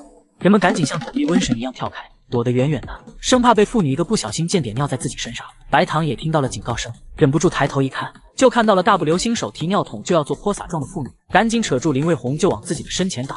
夫妻本是同林鸟，大难临头各自飞，眼看就要使到临头，林卫红一个原地起跳，原地一跳2米高，然后众人就看到了一条黄澄澄的水龙从尿桶中跃出，以漂亮抛物线瀑布的形式，兜头兜脸的扑在了白糖身上。黄叶飞溅，白糖从头到脚被又黄又骚的尿给淋了个遍，好像还带了点线，恶臭的味道瞬间发散，众人惊恐万分，再次往后躲开数米，马上就有好事者大喊起来：泼得好，活该！白糖缓缓地站了起来，低着头怨毒地扫了一圈周围围着的吃瓜群众们，气的是浑身发抖。那腥臭的液体顺着衣服裤子流到地上，在地上形成了一滩污渍，狠狠地瞪了临阵脱逃的林卫红一眼，捂着脸呜呜地跑了。林卫红也顾不得身上的泥土，灰溜溜地逃离了现场。二高子李一桐相视一笑，记得请我吃饭哦，不然我会生气的。放心，没问题。另一边巷子深处，浑身散发着恶臭的白糖蹲在地上一动不动，生怕被别人发现。刚才他跑出来的时候，清楚地记得不只有一个人追他。二高子，这个仇我记下了。那个万人揍的人贩子在这，姐妹们快来，别让他跑了！白糖瞬间大惊失色，连忙起身就要跑。完了，这怎么是死胡同？冤枉你的人，比你还知道你有多冤枉。亲生父亲联手继母撒下弥天大谎，竟只为设计诬陷自己的儿子。林家大院，白糖坐在沙发上，眼泪流个不停。昨天自己惹了顿祸，被一众妇女围起来暴打，好悬没给白糖打折钱。然而被制裁后的白糖并不打算就此翻脸，救出自己儿子林坚已经成为了他的执念。不仅如此，他现在对二高子更是恨意滔天。昨天你只顾着自己跑，你知道我被打的有多惨吗？行了行了，过几天就是老爷子的生日宴了，到时候二高子肯定会去，咱们赶紧去找人准备准备。二高子，你这次要是敢来参加老爷子的生日宴，非得让你出丑不可，不仅要你在所有人面前出丑，还要你主动把林坚给放出来。一个恶毒的计划已经在白糖心中浮现。林家大宅内，身为工业部副部长的林家老爷子端坐中央。今天正是他60大寿的日子，三个儿子林卫清、林卫红、林卫兰悉数到场。就在此时，白堂引着一个身穿旧干部服、气势十足的中老年男人进了门。只是那男人在白堂身后，众人并没有看清是谁。这不是老二后面娶的那女的吗？她居然还有脸来，晦气！你们谁让她进来的？这样的媳妇我们林家不认。老三，你去把白堂撵走，别打扰了老爷子的雅兴。林卫红听着家里人的议论，很是脸红，恨不得找个地缝钻进去。就是因为自己当年娶了白堂之后，老爷子也就不待见他了。你来这干什么？这里不欢迎你，识相的赶紧走，别打扰了我们家老爷子的兴致。白堂的脸色一白，没想到林家人居然在大庭广众之下如此排挤刁难自己。干部服男子却是眉头一皱，哼，你们林家就是这样待客的吗？哪有还没进门就往外撵人的道理？敢问您是哪位？我家老爷子过寿也没邀请你吧？安全部张部长前来贺寿。张主任此时神情倨傲，一副睥睨天下的气势。张主任，您也是咱们这有头有脸的人物，我们家老爷子最尊重您了，只要您开口施压，相信事情一定能办成。行吧，那我回头就去你们家老爷子那讨杯酒喝，看看老林还给不给我这个面子。原来就在前几天，白堂林卫红夫妇就联系到了张部长，商量好了要让二高子在生日宴上当众出丑，还要主动把林坚给放出来。原来是张部长，大驾光临，有失远迎，快请上座。现在正是林老爷子竞争工业部部长的关键时刻，多一个支持者总比没有的强。如今他已年满60，也就这一次最后的竞争机会，由不得他任性。先不急。林老爷子和众人一愣，只见张部长指着白堂：“白堂同志是我一个战友的女儿，也算是我认的侄女。今天我带她来你们林家，除了参加寿宴之外，还有一个目的，那就是替我这侄女讨一个公道。”在场的所有人震惊了，白堂这是找到靠山了呀！林老爷子，白堂是我的侄女，她的儿子林坚就是我的侄孙。我听说我的侄孙在你们林家受了委屈，这次来你们这，除了讨杯酒喝之外，就是想给我侄孙讨个说法。林老爷子身为这里的主人，也是寿宴上的寿星，被张部长这么一将军，脸上也是挂不住。自己好歹也是副部级人物，你在这里口口声声说要讨说法，这不是打自己的脸吗？不知张部长所谓的给林坚讨说法到底是怎么一回事，还请您讲一下。侄女，你来给大伙说说到底是怎么一回事，大胆说，放心有我在。众人看向白堂，只见白堂眼圈突然就一红，两行清泪在脸颊上滑落。我想恳求老爷子当着所有人的面，给我们家坚儿做主持公道。白堂，虽然我不待见你，但你毕竟是我儿媳妇，有什么事情你直说。老爷子，我们家林坚虽然不是林家的血亲，但怎么说也是从小在林家长大，也是正儿八经进过族谱，喊过你爷爷的吧？18年了，林坚没有做过任何一件对不起家里、对不起家族的事情，对您是毕恭毕敬，对他爸也是孝顺有加。坚儿在我这么多个儿子中，是最孝顺、最听话的一个，不仅孝顺，还懂得关心兄弟、爱护家人，在学校成绩非常的好，是有口皆碑的好儿子。是啊，林坚哪怕是失去了二弟的身份，也是对我们林家无怨无悔，以林家人自称，对我们俩兄弟也是恭敬尊重，视我们为真正的一家人。林坚以前对我妈就很好，经常帮我们洗衣叠被、捶被热饭，哪怕是4年前从二哥的身份变成了养子，也对妈一直孝顺亲近，和我们一样，都一直喊妈。但是就是这么一个孝顺听话、乖巧懂事的孩子，一直把我们林家当成自己的家，一直认为自己就是林家一份子的孩子，居然被人设计报复，还要送他去登缝纫机。这句话掀起了滔天巨浪，整个房间瞬间炸锅了。林家大儿子林卫清很是气愤，居然敢做出这样的事情，简直是不把我们林家放在眼里。二弟媳妇，你就尽管告诉我们，陷害林坚的人是谁，我们绝对不会放过他。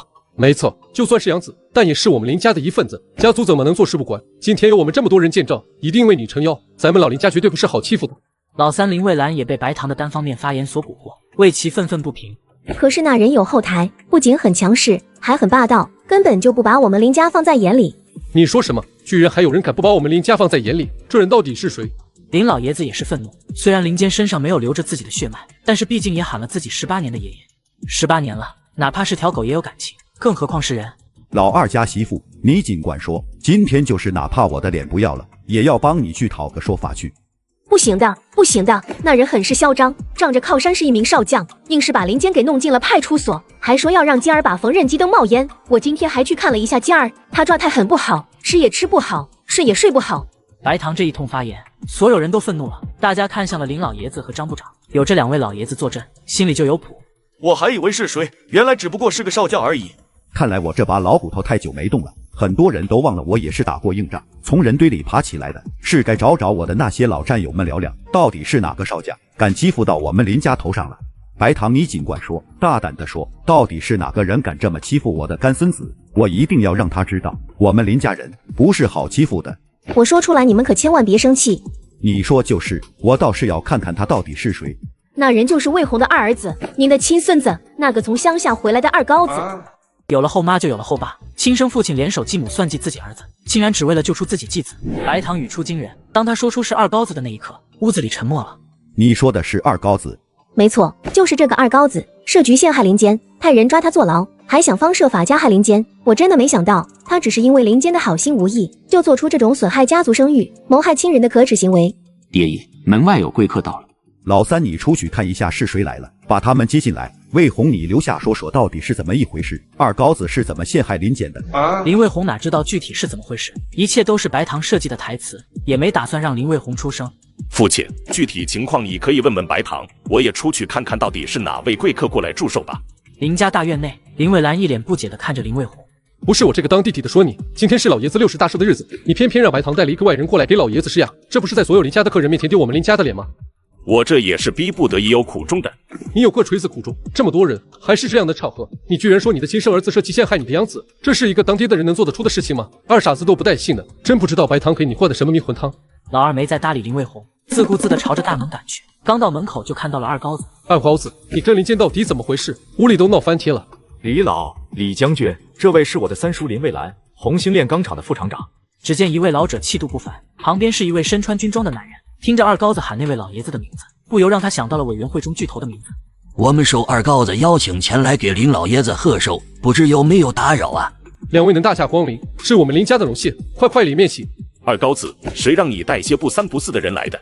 众人脸色猛然一变，只见林卫红怒气冲冲地指着二高子，一副就要骂出来的架势。林蔚兰反应迅速，一记飞脚就把林卫红踹飞了过去。实在是不好意思，我二哥今天特高兴，一下子没忍住就多喝了2杯，没想到他已经醉了，咱们快进去吧，不用管他。就在众人即将进入堂屋的时候，就听到了里面传来白糖慷慨激昂的声音。总之，二高子就是一个不顾亲情、不顾大局，给林家蒙羞，陷害孝子林坚，不学无术，愧对林家列祖列宗的混蛋。希望老爷子严惩二高子，让他当众承认设计陷害林坚的错误，向我和林坚磕头道歉。白糖，这些都是你一面之词，根本就没有什么证据证明我孙子二高子是故意设计陷害林坚。就凭你这几句话就想我处罚我的孙子，未免也太不把我这老头子放在眼里了吧？白糖早就料到会有这么一出，很是自信地看向了一个角落位置，那里正是他的杀手锏。就在白糖想要使出杀手锏时，一个声音从门外响起：“你这位女同志，前几天给你的教训难道还不够吗？还要在这里污蔑别人，你是何居心？你还敢来这？他就是我刚刚说的二高子的靠山。你不要给我哇哇叫！林坚私自拿着户口本给二高子报名下乡，目的就是为了抢工作名额。林坚被捕人证物证俱在，是非曲直自有公断，容不得他抵赖。”不是这样的，二高子就是仗着这个人当靠山，故意在街道办设局陷害林坚。所谓的人证也是他们安排的，目的就是为了报复林坚。这位女同志，饭可以乱吃，话不可以乱说啊！你口口声声说是陷害，倒是把证据拿出来啊！委员会李老看着那跟随二高子进来的人，林老爷子的心也剧烈震动了起来。如果说白糖叫来撑腰的张部长让林老爷子有所忌惮，但是李老的到来就能让一切迎刃而解。李老大驾光临，有失远迎，恕罪。客气了，林老爷子。说起来，我们也算是战友，老战友来这讨杯酒喝，不会见怪吧？林老爷子此时真的是诚惶诚恐，没想到自己的孙子能够请来重量级人物，这就是白糖口中所谓的不顾大局吗？白糖也傻了，看到林老爷子那毕恭毕敬的态度，不用说也是位大人物。白糖此刻也是知道自己已经把二高子给得罪死了，不得不硬着头皮妄图用亲情来使得二高子就范放过林坚。二高子，刚刚我确实说话过分了些，你看能不能看在我们是一家人的份上，这次就放过林坚。我们都是一家人，有什么问题我们自己关起门来解决，你还是把林坚给放了吧。到底二高子是你的亲儿子，还是林坚是你的亲儿子啊？魏红，你看看你现在都成什么样子了，我对你实在是太失望了。对不起爸，我也不想这样。你不用对我说对不起，你应该对二高子说才对。我说吧，不管怎么样，林坚被二高子陷害那是事实，我没有当众拆穿他和这位将军的把戏，已经是够给他们面子了。要是再不放人，小心我跟你鱼死网破。面对白糖一副咄咄逼人的模样，二高子实在想不通他还有什么资格在自己面前嚣张的。你居然说我陷害你儿子，你就是和二高子设下了圈套，故意让我儿子钻的。我堂堂一个将军会陷害一个素不相识的小混蛋，真是可笑。这可不一定哦，这件事情我可是听说了。二高子，你要是现在就把林坚给放了，我就当是一场误会，否则怎么样？否则我就叫证人把你们的所做的事全都说出来。一句话瞬间引起了在座各方的反应，首当其冲的就是白糖，因为他清楚的明白露了馅是什么后果，而且他那所谓的证人就是骗张部长的。张部长，说话要讲证据，我相信我孙子绝对不是坏人。证据我们当然有，织女你把你的证人叫来，我们当面对质。我看只要二高子答应把林坚放了，我们就这样算了吧。毕竟今天是老爷子的60大寿，大家撕破了脸都不好。大家都是一家人，抬头不见低头见，何必把关系闹得这么僵？你们不是说有确凿的证据证明林坚是被他们陷害诬陷的吗？事到如今了，难道你们是想骗我？我们不是这个意思，只不过今天情况特别，我们还是先等生日宴过后再说如何？所有人用看傻子一样的目光看向这三人，李老眼神深邃的看了一眼李安邦。安邦，我们李家绝对不会允许做出陷害嫁祸的丑事，如果你做了，那自己把这身衣服脱了吧。我从来没有做过涉及陷害林坚的事情，我可以用我的人格担保。林卫红和白糖的脸色更白了，手都开始发抖了起来。人家堂将军都敢用自己的人格做担保了，这谎自己还怎么撒？理越辩越明，如果你们真的有证据能证明我是陷害林坚的，完全可以拿出来大家一起看看嘛。你们赶紧把证据摆出来，否则这事不算完。白糖，我今天来这就是为了帮你们讨回公道的，你们不用怕他们，有我在，他们谁都不敢事后打击报复。你们放心，如果真的查到是我儿子设计陷害了你儿子，我第一个不放过他。话都说到这个地步，白糖只好硬着头皮看向了另一头的角落。马主任，你过来一下。马主任。二高子瞬间想到了那天在街道办给自己办理下乡报名的那个人。只见那马主任颤颤巍巍地走到了近前，看着面前几位巨头，他也是很紧张。因为事先白糖跟他沟通好了，让他做假证，并告知他有张部长兜底。殊不知白糖不仅骗了他，还骗了张部长。那张部长根本就不知道证据是假的。白糖为了救出林坚，无所不用其极。小马是吧？你当着所有人的面，把二高子和李将军设局陷害林坚的事情给我说出来，大胆地说，不要有任何心理负担。白糖见张部长已经赶鸭子上架了，自己也没办法再和稀泥，于是一咬牙大声说道：“当面揭穿别人的谎言，究竟能有多爽？上一秒还在耀武扬威、嚣张跋扈的人，下一秒就跪倒在地祈求原谅。”白糖见张部长已经赶鸭子上架了，自己也没办法再和稀泥，于是一咬牙大声说道：“马主任是城西街道办的主任，当天马主任亲身经历了林坚被二高子和李将军陷害的事件。下面有请马主任给大家说说当天的详细情况。”李安邦傻了，这马主任是脑子被驴踢了吧？伪证也敢做？马主任现在是坐立难安，左右为难，眼前的几位大人物更是让他头脑发懵。马主任是吧？我到底有没有做过陷害林坚的事情，你心底最清楚，小心被别人当枪使。马主任，你也是干部，有些话能说，有些话不能说，一旦说出口，那就收不回去了，后果能有多严重，你应该清楚吧？林卫红刚要开口，就看到了老爷子以及两个亲兄弟的狠辣目光。卫红，二高子可是你的亲儿子。老二为了一个没有自己血缘关系的林坚，不值得。二哥，你还想不想在红星炼钢厂待了？林卫红，我侄女嫁给你，就是把你当成她的依靠，你可别在她最需要你的时候做出了错误的选择。卫红，坚儿可是比你的亲儿子还要亲啊！你不是要证明多尔衮办不到的事情，你可以做到吗？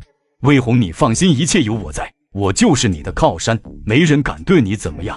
有张部长和白糖在，我有什么好怕的？退一万步说，哪怕他们全都抛弃了我还有林坚啊！我一定要证明给全世界的人看，养子就比亲儿子强。马主任，你就原原本本的把二高子是怎么陷害林坚的事实给说出来吧。说完这句话，林卫红仿佛感觉自己的什么东西从自己身体里离开，再也不会回来了。而老爷子以及自己亲兄弟那失望的眼神，仿佛一根根刺扎在了林卫红的身上，让他浑身难受。你既然选择了林坚，那就别怪我这个儿子从此不再认你这个爸了。林卫红，亏我还叫你二哥，你以后别想在炼钢厂好过。你是谁？难道想公报私仇，打击报复？那马主任终究还是走上了错误的一条路，最终还是开了口。没错，林坚是被冤枉的，我可以作证，都是二高子指使我诱导林坚，我本身不想这样做的，但是这位李将军，他拿我的家人威胁我。你竟敢胡说！你知道诬陷的下场有多严重吗？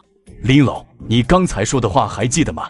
且慢，马主任，我不知道白糖给了你什么承诺，能让你做假证，能让你一条路走到黑。既然你们爱请证人，那我也请了。秋姐，麻烦你过来吧。当马大哈看到秋姐的时候，只感觉天都要塌了，顶着这么大的压力撒谎，没想到马上就要面临揭穿的场面。马主任，相信秋姐你不陌生吧？那天可是在现场目睹了一切。我可以证明马大哈是在做假证，刚才马大哈说的都是假的。你胡说，这分明就是二高子找的人来捣乱的。还狡辩！你的好儿子林坚已经招了，他自己亲口说了，就是你跟林卫红指使他去街道办，拿着户口本给我报名下乡的，还给了林坚5张大团结，让他贿赂工作人员。结果你儿子只给了2张，还被当场抓获。马大哈一脸苦涩，危急关头他又发挥了反复横跳的本性。对不起，我刚刚撒了谎，事到如今我也说实话了。二高子根本就没有陷害林间，一切都是林伟红和白糖2个人叫我做的伪证。林间他就是个坏种。算你还能说点实话，自己出去吧，门外警察叔叔等你呢。自己做的事情都如实交代，说不定能从轻发落。假的，你撒谎，坚儿他不可能说出这些话的，你在血口喷人。白糖还在嘴硬狡辩，只见二高子一个闪就飞了过去，抬手就是一个大嘴巴，把白糖打得跪倒在地。你以为林间只说了这些吗？他亲口承认了，他在4年前亲手把我妈关在棉纺厂资料室里，点火把她给活活烧死了。如今林间要吃花生米，已经板上钉钉，你也跑不了。在场的人都吓得惊呼了起来，而林卫红更是一脸的难以置信。二高子看着白糖，又是抬手给了一嘴巴。这就是所里出具的起诉单，就是这个林间，你们眼中的好学生，把养育了他14年，把他当成亲生儿子一样的母亲，给活活烧死了。林卫红直接跪倒在地，一时间他硬是接受不了这个事实。天啊，你为什么要这样对我？我到底都做错了什么？老天，你为什么要这样对我？难道你到现在还不明白你错在哪里了吗？你为了一个女人，活活把你的家和前途都给弄没了，你知道吗？我只不过是在错误的时间遇到了自己爱的人，爱一个人有错吗？我喜欢白糖有错吗？林卫红，你喜欢别人没有错，但你错就错在喜欢上了一个蛇蝎心肠、心狠手辣的人贩子，道德败坏的赶人犯。还有你白糖，真以为我拿你没办法呀？我等的就是今天，你就老老实实跟你的宝贝儿子林间吃花生米吧。你胡说，我没有，全是你编的。张部长，你快替我支持公道啊！你个毒妇，我都被你害死了，你就是个扫把星。张部长又是给了白糖一个大嘴巴。不是的，我不是干人犯，是二高子诬陷我的，一切都是他害的，我要去告他。别以为我不知道，你还是害死你前夫的罪魁祸首。当年你丈夫被林卫红打了一顿之后，就住进了医院。按理说有你这个当护士的老婆亲手照顾，应该平安无事才对。但第2天却死了，原因就是你把空气注射进你丈夫的血管中。这些都是你那副院长情人供出来的。白糖低头沉默不语，默认了这一切。所有人都再次被震惊了。林卫红好似狗瘾发作。你根本就没有证据，你根本就是胡说。白糖爱我，我也爱他，我不信他会做出这种事情。要是白糖也嘎了你妈呢？你还这样爱他吗？此话一出，林老爷子一脸的激动，林卫红直接傻了，林卫清、林卫兰更是把拳头攥得死死的，仿佛马上就要生吃了白糖一般。你胡说，我妈明明是病死的。奶奶是病死的没错，但你知道她得的是什么病吗？血癌。没错，那为什么奶奶好端端的，为什么会得这种病呢？所有人都愤怒了，林老爷子也激动了。白糖，我帮你好好回忆一下吧。72年12月8日，你在某医院拿到了钴60治疗机机头里的钴60，你找了人把这个带有放射性的金属打造成了一把梳子，让林间送给了我奶奶。就是那把梳子不断的产生射线，让我奶奶身体变得越来越差，直至最后去世。我想起来了，我妈生日的时候，林间确实送过一把梳子给我妈。此时的林老爷子已经怒火中烧，他甚至动起了炮决林间白糖的想法，而林卫红则是无比的悔恨，后悔的是自己居然有眼无珠，娶了白糖这个毒水母，听了他的话，与林家乃至所有人为敌。最可恨的是白糖和林间口口声声说孝顺自己爱自己，谁知一个害了自己母亲，一个害了自己老婆。白糖，你还我母亲命来！只见林卫清、林卫兰飞身就朝着白糖飞去，一顿拳打脚踢，惨叫声不绝于耳。二高子也参与其中，一拳接一拳地发泄着自己的愤怒。林卫红也知道自己实在是错得太离谱，但是他还抱着最后一丝希望，扑通一声跪了下来。父亲，我错了，我真的知道错了，我改，我一定改。林卫红回头对着白糖就是一个嘴巴。我今天总算是看清了你，没想到你背着我做出了那么多丑事。白糖也开始崩溃了，他没想到算计别人半辈子的他，今天直接被二高子打回原形，落得了一个人人喊打的局面，还面临着吃花生米的结局。卫红，为什么要打我？你不是说会一直爱我的吗？爱真的会消失吗？过了，这件事情况特殊，白糖林间罪大恶极，我会申请对白糖林间使用炮决，不知道张部长、李老什么意见？没意见，这种人就应该千刀万剐，炮决都便宜了他。张部长哪还有什么意见？连连点头同意。那天晚上林家彻夜无眠，时不时就有惨叫声从林家传来，这才叫父慈子孝。儿子欠下巨额赌债，竟然忽悠父亲卖血偿还，老父亲忍痛卖血，不成想儿子转头又是全部梭哈。时间一晃1个月过去了，林间白糖被押入大牢等候发落。二高子如愿以偿的通过大比武获得了一份不错的工作，部队驻钢铁厂代表一职，李元朝卖给他的3合院也是住了进去，小日子过得热乎乎。而在另一边，张家的日子却是不太好过。张大炮在今天被放了出来，看着满眼憔悴已经消瘦的不成样子的儿子，张母不由心疼的落泪。大炮啊，是哪个万人揍的把你打成这样？我去跟他拼命去。过去的事情就不要再提了。对了姐，我进去之前，你不是说参加大比武给我弄份工作吗？我的工作呢？我没得到工作。我不管，我欠着外面的钱还没还完，你必须给我想办法，要么给我工作，要么给我钱。你以为工作是那么容易找的呀？我拼死拼活也没找到工作，都准备要下乡了，你还想我怎么样？那周凯旋不是继承了他爹钢铁厂的工作吗？而且他暗恋你不是1天2天了，你费心思把那小子的工作给骗过来，让给你弟弟，这样你弟弟的花柳病也有救了。二高子不跟你下乡，那周凯旋也不是不行啊。咱们张家就这么一根独苗，你要是再不帮你弟弟，我们张家可就……还没等张母说完，家里的一扇大门直接飞了过来。张大炮，你小子终于出来了，欠我们的43块钱什么时候还？怎么可能？大炮不是说只欠了你们23块吗？这才刚过了几天，你们就翻倍了，这不明显是抢钱吗？这就得问你的好儿子张大炮了。告诉你老妈为啥23块变成43了？大炮，这到底是怎么一回事？我被抓进去之前，看到家里没钱，我也着急啊，就想着帮家里挣点钱，于是就又去打牌了。听着自己儿子说去打牌是为了挣钱养家这个说法，就连很是心疼儿子的张母都三观震碎，牌手就是一个大嘴巴。你这败家玩意，家里都穷成什么样子了，你还去打牌？我这不也是想帮家里减轻负担吗？砰的一声，家里的另一扇大门又是飞了过来，又是一个流里流气的青年走了进来。张大炮，你小子总算出来了。你又是谁？来这干嘛的？我是谁？我是借钱给张大炮的债主。怎么又是一个债主？张大炮，你特么的到底还欠了多少钱？张大炮此时欲哭无泪，万万没想到要债的都赶到一天来了。我还欠他43块，就是你旁边的那位。两人四目相对，没想到张大炮这小子这么能借。你特么欠别人那么多钱，你还敢问我借30块？不要打人了，他又欠了你们多少钱？不多也就30块。张母差点就晕了过去，43加30，足足73块，加上之前为了张大炮花的钱，已经上百了。那二流子青年跟那强壮混混，见到张家一时半会也凑不到钱，便把张家值钱的东西都拿走了。临走前更是放下狠话，再给张大炮3天时间，再不还钱就把张大炮的小炮给卸了。看着空荡荡的家，张大炮欲哭无泪。老妈老姐，你们就帮帮我吧，要是我不还钱的话，我说不定哪天就被他们给安排了，到时候谁给咱家传宗接代啊？还不是你惹的祸，净学坏的，现在居然还学会骗了，下一步是不是就要坑蒙拐骗了？我这不也是为了给家里挣钱吗？你还有理了你？打牌就是打牌，你还说是去挣钱，人家都知道打牌是个无底洞，你倒好，居然想靠打牌来发家致富。不要说我骗人，要说骗也是我姐先教我的，她一开始就骗二高子买各种东西。张大炮的话根本就是戳张灵心的肺管，他一直为二高子不再理他而耿耿于怀，尤其是现在二高子小日子过得美滋滋，张灵心后槽牙都咬碎了。我骗二高子还不都是为了你？为了给你弄吃的，为了给你零花钱，我做的一切不都是为了你吗？那你为什么还要去景山医院偷偷的找阿宝他们？你好好睁大你的狗眼，好好看看我到底是为什么要去找阿宝他们。张母和张大炮睁大眼睛看向了张灵心的手臂，只看到他那白净的手臂弯曲处是好几个针眼，针眼都已经发黑了。姐姐，你这是去卖血了吗？灵心啊，这到底是怎么一回事？我不卖血我还能怎么办？工作找不到，二高子不理我，大比武我又被刷了下来，家里3天2头断粮，我不去卖血的话，咱们家连饭都吃不上了。张母眼泪控制不住的流了下来，本来家里就不富裕，还为了捞张大炮出来托关系找人帮忙花了不少钱。姐姐老妈，你们别哭了，我已经想到赚钱的好办法了。既然姐都可以去卖血了，那妈和爸也可以去卖血赚钱啊！张母眼前一黑，这张大炮真的是什么坏招都能想得出来，害得姐姐去卖血就算了，现在居然还敢让爹娘也去卖血。你还是人吗？你居然想让爸妈去卖血？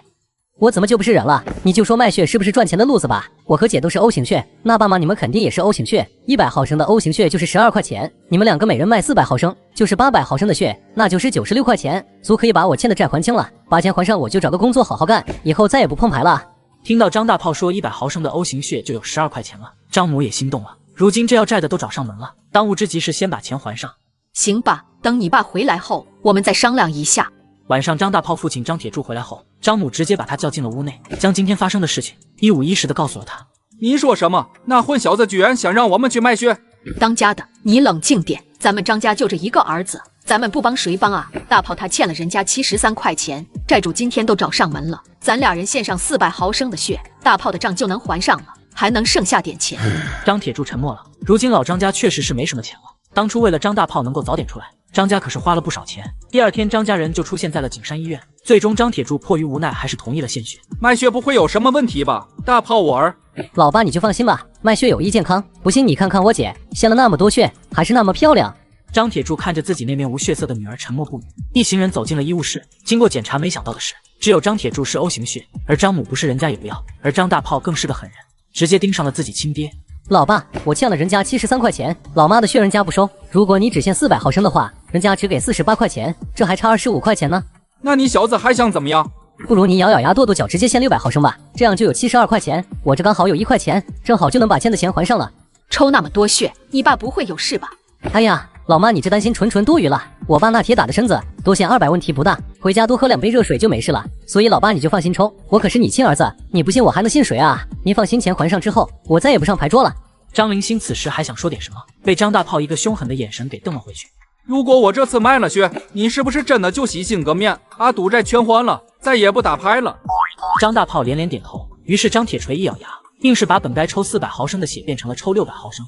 大炮啊，拿了这笔钱，第一时间拿去还了债，可千万不要再去赌了。放心，老爸，我这就去还债，您老先歇着，记得多喝热水。看着张大炮一溜烟没影了，张铁柱心中那悬着的石头终于落了地，可算是把钱还上了。灵星啊，妈也知道让你去骗周凯旋那小伙子的工作很不地道，但咱们张家就你弟一根独苗，要是你能骗那份工作给你弟的话，那他的医药费可就有单位帮报销了。你也知道你弟弟现在的花柳病越来越严重了。而另一边，本应该去还债的张大炮却是跪在地上，神情迷茫。原来刚才他把自己父亲张铁柱卖血换来的72块钱又拿上了牌桌，不出意外，转眼又被他输个精光，而且又是欠了人家100块钱。怎么办？完了，全完了！父亲为了不让儿子下乡，无奈提前退休，把工作让给了儿子。不成想儿子刚到手的工作，竟然被别人2、3句话忽悠走了。张家这边还在为给张大炮找个工作而着急，却浑然不知张大炮早已将张铁柱献血换来的钱输得精光。灵心啊，虽然让你去骗周凯旋那小伙子的工作很不地道，但是你也知道咱家的情况，要是你能骗到那份工作给你弟的话，那他的医药费可就有单位帮报销了。这年代只要你是国企职工，基本上生老病死都有单位买单，医药费单位也帮忙报销绝大多数，可以说进了单位企业就是捧了铁饭碗。灵心啊，我都打听好了，周凯旋他爹已经把工作让给了他儿子，自己老早就退休，现在周凯旋就在钢铁厂养鸡站那边干，活还轻巧，正适合你弟弟。那太好了，只要把周凯旋的工作给了咱家大炮，不仅工作轻松，医药费也有了着落，我们以后也就放心了。张灵星却是犹豫了，以前他就是想让二高子把工作让给弟弟张大炮，结果二高子直接和他翻脸，转头直接化身高富帅，最主要的是再也不搭理自己了。不好吧，周凯旋家里就他一根独苗，他爸退休后也没什么收入，如果我们把他的工作骗了，他们家以后可怎么办？谁说退休了就没收入的？我都打听过了，老周退休后每个月还能领12块的退休金，完全够他们一家生活了。可是按你们的说法，我骗了周凯旋工作，又躲下乡插队去了，那周凯旋岂不是赔了夫人又折兵？他更是没了工作，以后靠什么生活？谁还敢嫁给他？闺女你傻，你让周凯旋陪你一起下乡不就行了？到时候粗活重活都是他干，你又白得一个帮手，不是两全其美吗？可周凯旋的妈妈是个药罐子，我真怕他们没钱了，生活会出大乱子。没事的，到时候要是周家真过不下去了，我每个月给他们5块钱当补偿，这下你放心了吧？老周才多大年纪就退休，完全可以去捡废品翻垃圾补贴家用嘛。张灵星，我就问你一句话，你到底还有没有把我这当爸的放在眼里？傻闺女，你先顾我们自己家，再管其他人好不好？你弟弟得了工作，你又能多个人陪你下乡，多好的办法！妇人之仁，你老是想他老周和那药罐子的事了，那咱们家呢？你弟弟的病拖不得，你就眼睁睁看着你弟没工作没钱治病了，你才开心是吧？你这存心是想气死我们才安心是吧？这句话说完，那张铁柱就头一软，躺在了床上。灵星啊，不就是让你要份工作吗？我们生你养你那么多年，你就是这样回报我们的，现在还把你爸气成这个样子，你马上给我去骗那个傻小子，记住，只许成功，不许失败。闺女人不为己，天诛地灭。你想想，以后你是肯定要嫁人的，娘家人才是你最大的依靠。如果你现在不帮你弟弟找工作攒钱，以后万一你出事了，谁给你撑腰？张灵星也生气了，一溜烟就跑出了张家。我自己受委屈的时候，你们也没见帮我撑腰啊。弟弟现在这个样子，指不定以后都没有办法生孩子了，还怎么传宗接代？所谓的张家香火，还不是得靠我来传下去？蹲在地上哭了一阵子。张灵星像是做了某种决定，奔着周凯旋所在的钢铁厂走去。另一边，那沸羊羊转世的周凯旋听到自己女神张灵星竟然屈尊来到了钢铁厂来找他，立马狗瘾发作，瞬间冲出了车间，亲眼确定就是自己的女神张灵星站在面前。周凯旋那叫一个激动，一向从来只有自己找女神，没有女神找过自己。另一边忙完工作的二高子一抬头竟然发现了两人，直觉告诉他有瓜吃了。灵星，你怎么哭了？是谁欺负你了？你告诉我。凯旋哥哥，你知道我家里的情况吗？我知道啊，废话，我能不知道我女神家里的情况吗？该知道的不该知道的我都知道。那你知道我弟弟的情况吗？弟弟，我小舅子不是，咱弟弟怎么了？我弟弟他得了重病，要花很多很多钱。为了治弟弟的病，我们家是掏光了积蓄，现在又欠了不少的钱。那你们岂不是很困难？是啊，但我就这么一个弟弟，如果不能治好他，我也不想活了。嘤嘤嘤。此时的周凯旋狗影再次加重，看着眼前自己的女神一副痛苦的神色，简直比泡绝了自己还难受。其实也不是没有办法。有什么办法？你快说说看。那就是帮我弟弟找一份正式工的工作，这样一来，他治病的钱就有单位帮报销，就能保住性命了。那赶紧帮他找啊！你以为正式工是那么容易找的吗？我们一家人求爷爷告奶奶的，都没人愿意帮忙。也是哈，现在工作别说正式工了，临时工都难找，更多的工作都是一个萝卜一个坑，不然我爸也不会提前退休了，为的就是把他的工作让给我了。突然，张灵星楚楚可怜地拉住周凯旋的手，周凯旋只感觉到女神的柔体是那么的柔软和温柔，心都跳到天上去了。周凯旋的脑子直接就不好使了，仿佛 CPU 烧了一般，大脑直接宕机。凯旋，你能帮帮我吗？灵星，你要我怎么帮你？你直接说就是，上刀山下火海在所不惜。我有个主意，但需要你的帮忙，但是我又害怕影响到你，害怕你生气。你尽管说，只要是我能帮的，我一定帮。那就是把你的工作借给我弟弟。一旁偷听的二高子直接就傻了，这张灵心糊弄我的工作不成功，现在居然换另一个人下手了，好狠毒的女人！不行，我得接着听。我的工作借给你弟弟，怎么借？工作还能借人吗？其实就是转让工作，只要你把工作转让给我弟弟，我弟弟就能享受厂里的福利，就可以报销医疗费用了，这样他的病就有救了。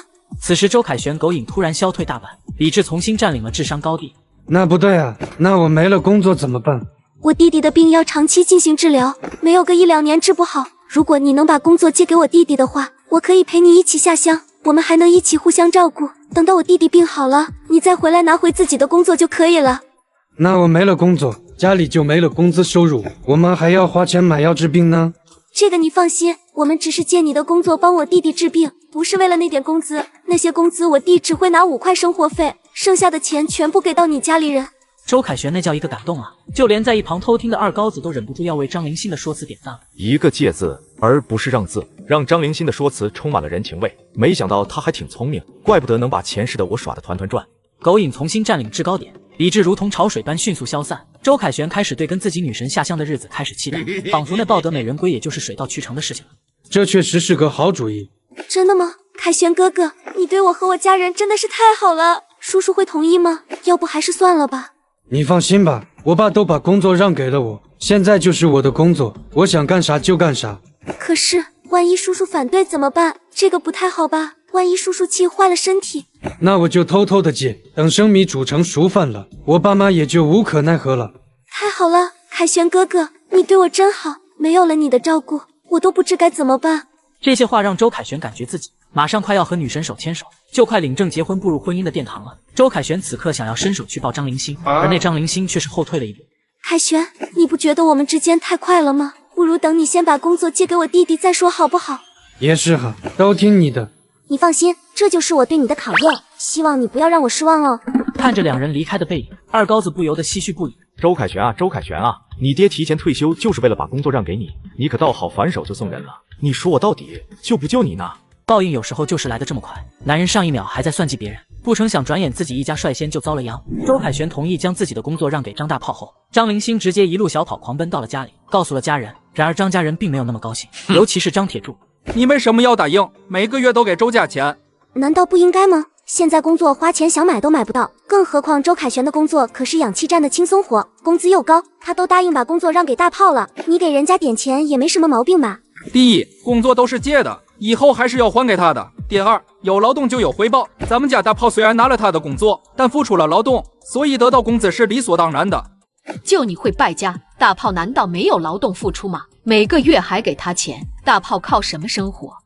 是啊姐，反正我是不会同意每一个月都给他钱的。那你们打算给他多少钱？人家的工作总不能白给吧？真拿人家当冤大头啊！屋子里沉默了。之前工作没到手的时候，一家人恨不得求爷爷告奶奶，如今工作到手了，反倒是连点钱都不舍得花了。这样吧，我们先说大炮上病要花钱，家里有困难，让他先不要钱，晚一点再说。对了姐姐，你俩下乡之后不是还有收入吗？让周凯旋每个月给我寄点钱过来，也不要多，就要5块钱，我就认他这个姐夫。这刚刚白拿了人家的工作，1分钱不掏不说，还想要人家倒贴，这样真的好吗？你弟弟说的对，现在家里不宽裕，让周凯旋拿点钱也不是不行。等以后我们还完债了，一切都稳定了再说给钱的事。这也有点太过分了吧？还想要周凯旋寄钱给你们，得到了人家的工作，还想要人家再给钱？那周凯旋愿意把工作给我们家大炮，不就是想要娶咱们家林心吗？以后可都是一家人了，女婿寄钱给岳父岳母不是理所应当吗？没错，以后也不要提什么给周凯旋钱了，以后的工资就当是他给我们家的彩礼。张家父母的这番话，郝玄没把张大炮乐开了花，自己欠的钱终于有希望还上来了。要知道现在张大炮可是欠了100多块。好，我赞成，就这样定了。你们怎么能这样？那人家能愿意吗？我们怎么不能这样？他周凯旋既然喜欢你，就有要养我们全家的觉悟。可是周凯旋家里还有生病的老母亲要花钱看病买药啊。那是他们自己家没本事，不是我说他。一个大男人那么早就退休，以后还连个老婆都养不起，算什么男人？张灵心还仅存着一丝良心，惊讶地看着自己的亲爹，养不起老婆不是因为没有了工作，没有了收入才这样的吗？如果周凯旋不把工作让给张大炮的话，还会有周父养不起老婆的事情发生吗？贵呢，你以后瞎想归瞎想，但千万不要让周凯旋那混小子占了便宜，懂不懂？什么意思？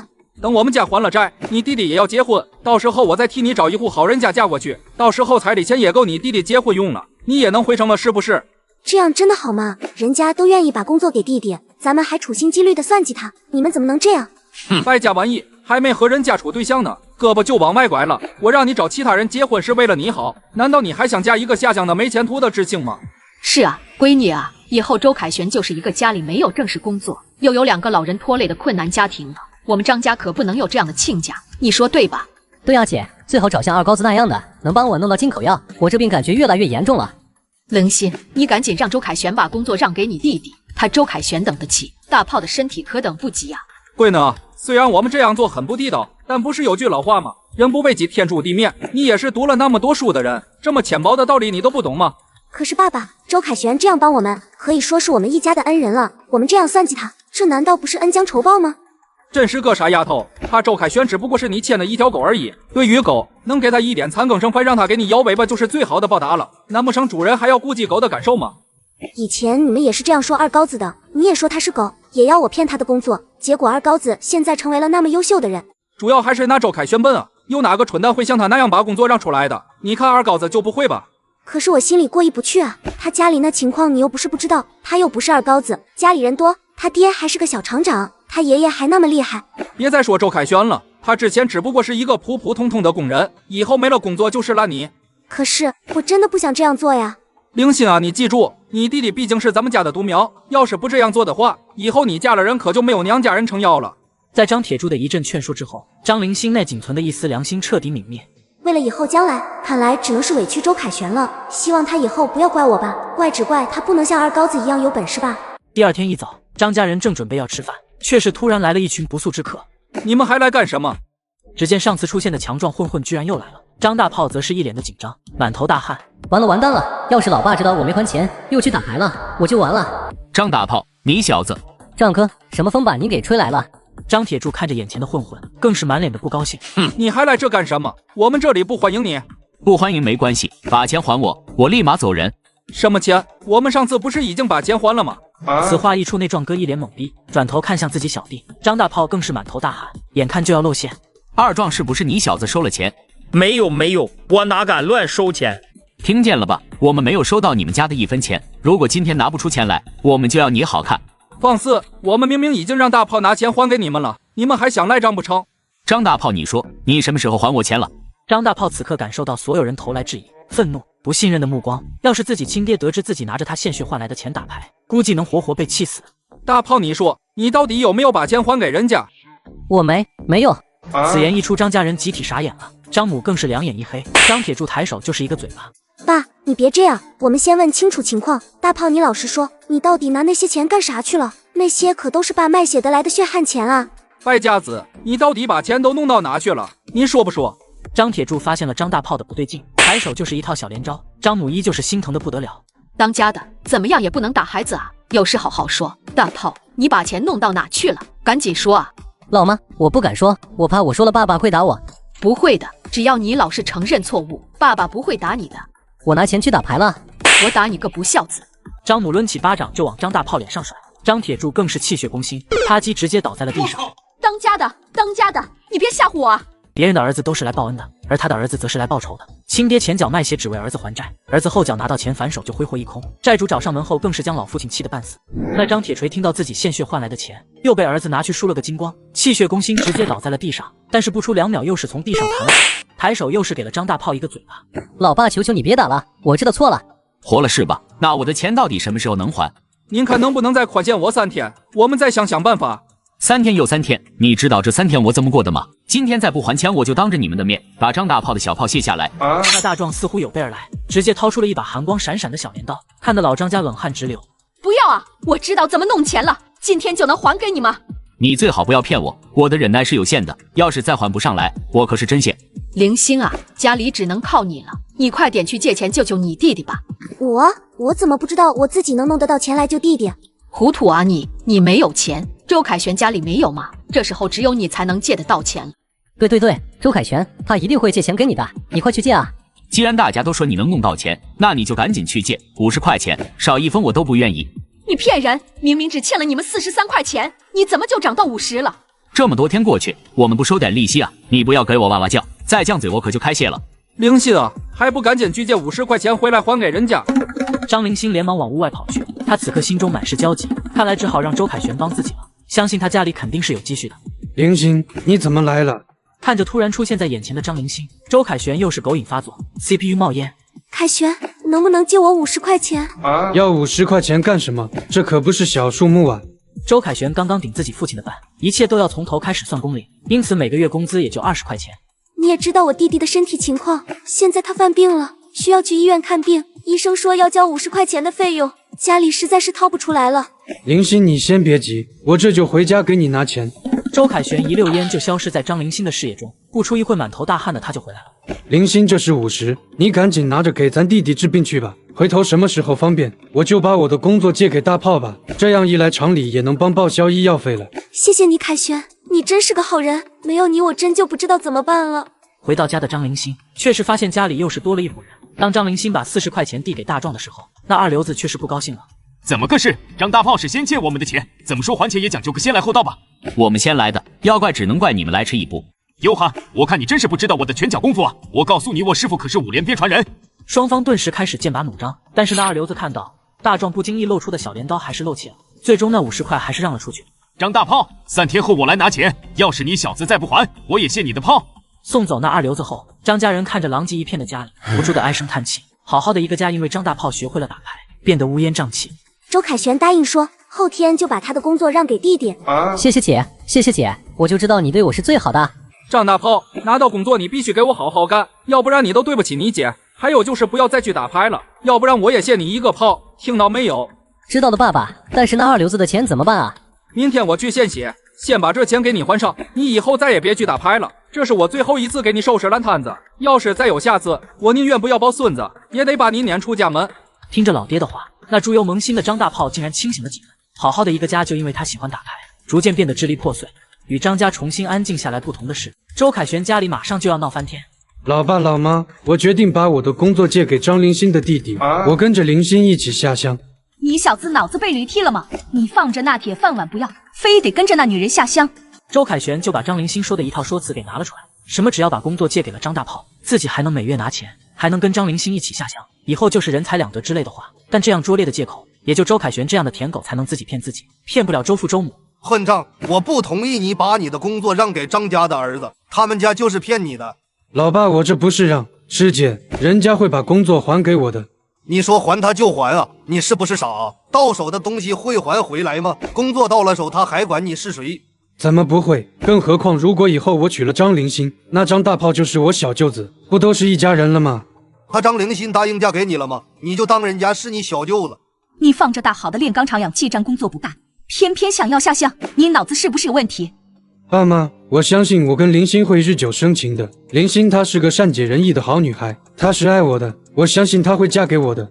爱个锤子，她那是爱你的工作还差不多。今天就算你说破了天，我也不会同意你把工作让给他弟的。除非我跟你爸没了，况且我们没了你工作的收入，我也活不久。那张铁柱的情况别以为我不知道，他为了给他儿子还债，几乎把所有能借的人都借了个遍，名声在厂里算是臭了的。他那样的张大炮都被抓进去过，他爹那是四处求人才捞他儿子出来。别说了，爸妈，我意已决，是一定要跟张灵心在一起的。你要是敢下乡，那就把你的工作还回来。工作是周父让给儿子的，但儿子不懂得珍惜，硬是要把好好的工作白送给别人，哪怕是拿来卖，1500块钱一个工作，多的是人抢着要。爸妈，你们怎么就不理解一下我呢？眼看我的白月光就要跟我在一起了，马上就能过上幸福生活了。傻儿子，你要是有工作的话，什么样的姑娘找不到？就他们张家那个情况，还有个拖油瓶弟弟，是个人都会躲得远远的，也就你跟别人不一样。老妈，你不懂，当你深爱一个人的时候，你就会愿意为他付出一切的。周父抬手就是一个嘴巴，好似将那周凯旋的狗瘾打得消退了一般，眼神也明亮了几分。你要付出，你拿你自己的付出，别拿我的工作去付出。儿子啊，你怎么就不能清醒一点？张灵心他爹就不是什么好人，他那女更是跟他一路货色。你要是把工作让给了他，你妈怎么办？你妈的情况你又不是不知道。屋子里沉默了，周凯旋低头沉默不语。他妈妈的情况仿佛让他恢复了大半理智，狗瘾完全消退一般。对不起，爸妈，我想通了，刚才是我猪油蒙心，这工作我不让了。这才对嘛！你有这份铁饭碗在手，还用担心找不到媳妇啊？这世上漂亮姑娘多的是，你又何必执着于她呢？想找媳妇，明天我就带着你去相亲。周凯旋真的会像他所说那样想通了吗？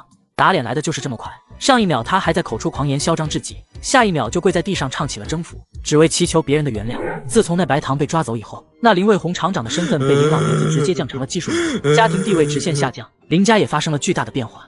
这一天是白糖林间行刑的日子，二高子早早的就在行刑点附近等候了，但是他没想到的是，林耀居然带着林柔也来了，同时来到的还有林卫红，他是白糖的丈夫，去见最后一面也说得过去。二哥，二高子对林柔的招呼并没有回应，那老大林耀却是很不满意。老啊，你这是什么态度？林柔现在是你大嫂了，还不赶紧叫大嫂？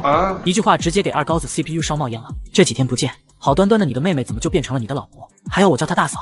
二哥，你别听他的，我管你叫二哥。等以后我和你大哥结婚了，你再叫我大嫂也不迟。我们各论各的。原来林柔在林老大的威逼利诱之下，被迫答应了林老大的求爱。当然也有一部分原因，为了能够让自己亲妈亲哥走的体面点，林柔的要求就是让林耀在今天向林老爷子求情，取消使用炮决。不一会林老爷子就到了，林柔跟林卫红纷纷走进探望室去见林间白糖的最后一面。林老爷子跟二高子在商讨着一会炮决的细节，林老大纠结了半天还是开口了。爷爷，我想求您一件事。有什么事赶紧说，如果是违反乱纪的事情你就少开口。其实就是一会能不能不要对白糖使用炮决，您看能不能让他走得的体面一点。话没说完，二高子一记勾帮子飞踢，直接给林老大踢飞了4、5米远。那白糖干了什么？你是真忘了是吧？另一边即将被处以炮刑的白糖，没想到在行刑前见到了自己的女儿，两人抱着对方泣不成声。柔柔，回去之后你一定去主卧，那里有个五斗柜，挪开后从地上往上数第3块砖头可以撬开，里面有妈这些年攒下的钱，还有一个密封好的铅罐，里面的东西不到万不得已千万不要用。里面的东西正是5、60，而林柔听到母亲到现在还为自己着想，哭得更厉害了。林柔其实对白糖这个妈也有怨言的，本来能在小县城衣食无忧，无奈白糖自私自利想攀高枝，最终造成了这个后果。回去之后想办法离开林家，你那大哥三哥看你的眼神老是不对劲。没用了吗？我已经答应嫁给林耀了。你怎么能嫁给林耀呢？林柔只好把林耀的威逼利诱以及不来帮白糖林间收尸来威胁自己的事情说了出来。白糖听完也很是惭愧。其实林耀这人也不错，是真心喜欢你的，从他把工资大部分都给你就知道他是真的爱你。另外，千万不要想着帮我和你哥哥报仇，我们这是咎由自取，你有你的人生，可不要因为心里的仇恨而蒙蔽了眼睛，又做错了事情，你就老老实实的跟着林耀过安分日子吧，千万不要再像你妈妈我了。另一边，林老爷子跟二高子正准备去往林间所在的房间，却碰到了刚从里面出来的林卫红。你不是说你要给世界上所有人都证明一件事情，那就是不是所有的养子都是白眼狼，养子更比儿子亲吗？不是说你要比多尔衮还要厉害吗？怎么样，林间怎么说？没有，我以前说的都是胡话，连多尔衮都没能办得到的事情，我又怎么能做得到呢？你们进去吧。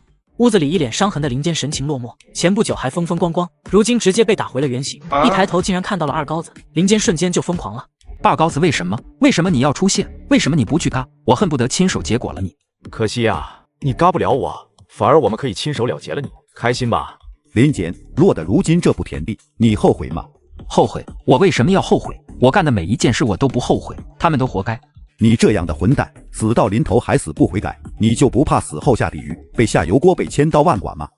我有什么好怕的？脑瓜掉了不过碗大的把，18年后又是一条好汉。听着林间那些让人三观炸裂的话，二高子也很是无语。不过幸好这样的人今天就要走上人生的尽头了。还有你二高子，你这废物东西，好好的待在农村不行吗？你有什么资格来京城？要不是你，老子就是真真正正的林家人，我也不会干出这事情，老子也不会被抓。你给我等着，我投胎之后一定会重新找上你的，下辈子我一定要报复你，我一定要狠狠地报复你。二高子对林坚是彻底无语了，对于这种死不悔改的家伙，只有亲手嘎了他才能解心头之恨。你怎么就不知道，我其实就是上辈子重生回来报复你的呢？林坚，我老实告诉你，这次你想嘎可没那么容易。你就吹吧，老登，我看你是老糊涂了。难道你还能拿我这个死刑犯怎么样？来啊，来打我啊！你特么的死到临头了还作死！气死你个老登，有种你来亲手结果我啊！我看你真是老糊涂了，是不是大力丸吃多了？好啊，我就如你所愿，这次就是由我来结果你的。老登你就吹牛吧，我都打听过了，会有专门的人枪毙我，根本与你无关。好，本来想这一炮给你娘俩轰了，给你们俩一个痛快。既然你这么不知悔改，那我就按照二高子的提议，不能给你们一个痛快了。不可能，绝对不可能！你没资格了结我，你也没办法了结我。你好好想想，本来所有死刑犯都该拉出去公审，然后集体枪毙的，为什么你娘俩就那么特殊，需要在这个地方行刑？林坚懵逼了，林老爷子说的好像很有道理的样子。你就不好好想想，为什么你明明都快要嘎了，为什么还能在临嘎前见到我们？最后，你可以好好问问，到底一会是谁来开枪了结你？这一句话彻底击溃了林坚的心理防线，他开始恐惧，完全失去了刚刚那嚣张的样子。爷爷，我可是您孙子啊，您不能这样啊！现在你才想起我是你的爷爷，你觉得你配吗？我一会要用轻机枪，30个弹夹，从脚开始往上打，我要让你好好感受一下被痛苦包围的滋味，让你小子体验一下什么叫不是不报时候未到。我要让你受尽折磨，忍受千刀万剐的痛苦。林坚直接就傻了，瞬间跪倒在地。不要啊，爷爷，我错了，我不是故意害死妈妈跟奶奶的，我是有苦衷的，我求求你，让我嘎得轻松点好不好？你让我赶紧嘎，我求你了。现在才开始求我，晚了。对了，忘了告诉你，一会亲手了结你的是二高子，你求我还不如求求他呢。二哥，求求你，求求你，给我个痛快吧。二高子并未搭理林坚，跟着林老爷子转身就走了，只留下跪在地上不停颤抖的林坚。中午12点到了行刑的时间，林坚跟白糖被分开处刑，林老爷子负责白糖，一尊大炮正对着白糖，随着一声声炮响，白糖结束了他那罪恶的一生。二高子这边则是负责对林坚行刑。二哥，我求求你给我个痛快吧。二高子并未回应，一抬手，一把仿佛不死这个时代随着枪口的一阵火光，林坚那求饶的声音瞬间消失，取而代之的则是剧烈的枪声，经久不息。老妈，上辈子没能给您报仇，这辈子儿子给您报仇了。听说后来那林柔来认领骨灰的时候，得到的只是一个空盒子，因为那白糖林坚被轰得连渣渣都不剩了。为什么要这么对我？女孩为了嫁入豪门，实现阶级跨越，竟然谎称自己怀孕，殊不知我的出现直接将她的计划全盘打乱，生活重回正轨。二高子这天邀请了李元朝一家来三合院吃饭。二哥，我来了。二高子转身一看，李元朝不仅来了，身旁还跟着一个如花似玉的大姑娘，长得十分漂亮。好小子，这工作真是没白拿，这才几天，美女的小手就拉上了。这是我厂里的同事赵月娥。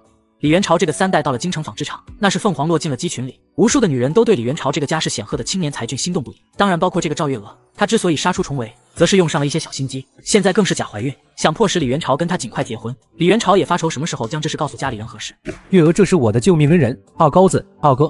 不一会，李家人就全到了。一行人来到二高子重新装修过的三合院，被眼前优雅别致的院子给吸引住了，连连称叹。然而当赵月娥听李元朝说这套三合院的房子原来就是李家的时候，那满脸的不高兴就显露了出来。元朝，这明明就是我们家的房子，凭什么让二高子住？这房子是因为二哥救了我的命，我们才送给他的，怎么能说是我们的房子呢？况且这房子是二哥推倒又重新建的，就算是救命，也用不着给这么漂亮的房子给他。难道我的命还比不上房子了？救命之恩，完全可以给点钱，或者帮点忙，记在心里就行，没必要把这么好的房子送给二高子吧。赵月娥脸上的不忿和那种没良心的话，让本身就对她印象差的李家人变得更差了。本身李家人就不愿意李元朝跟他处对象。赵月娥，这是我们家和二高子之间的事，还轮不到你做主。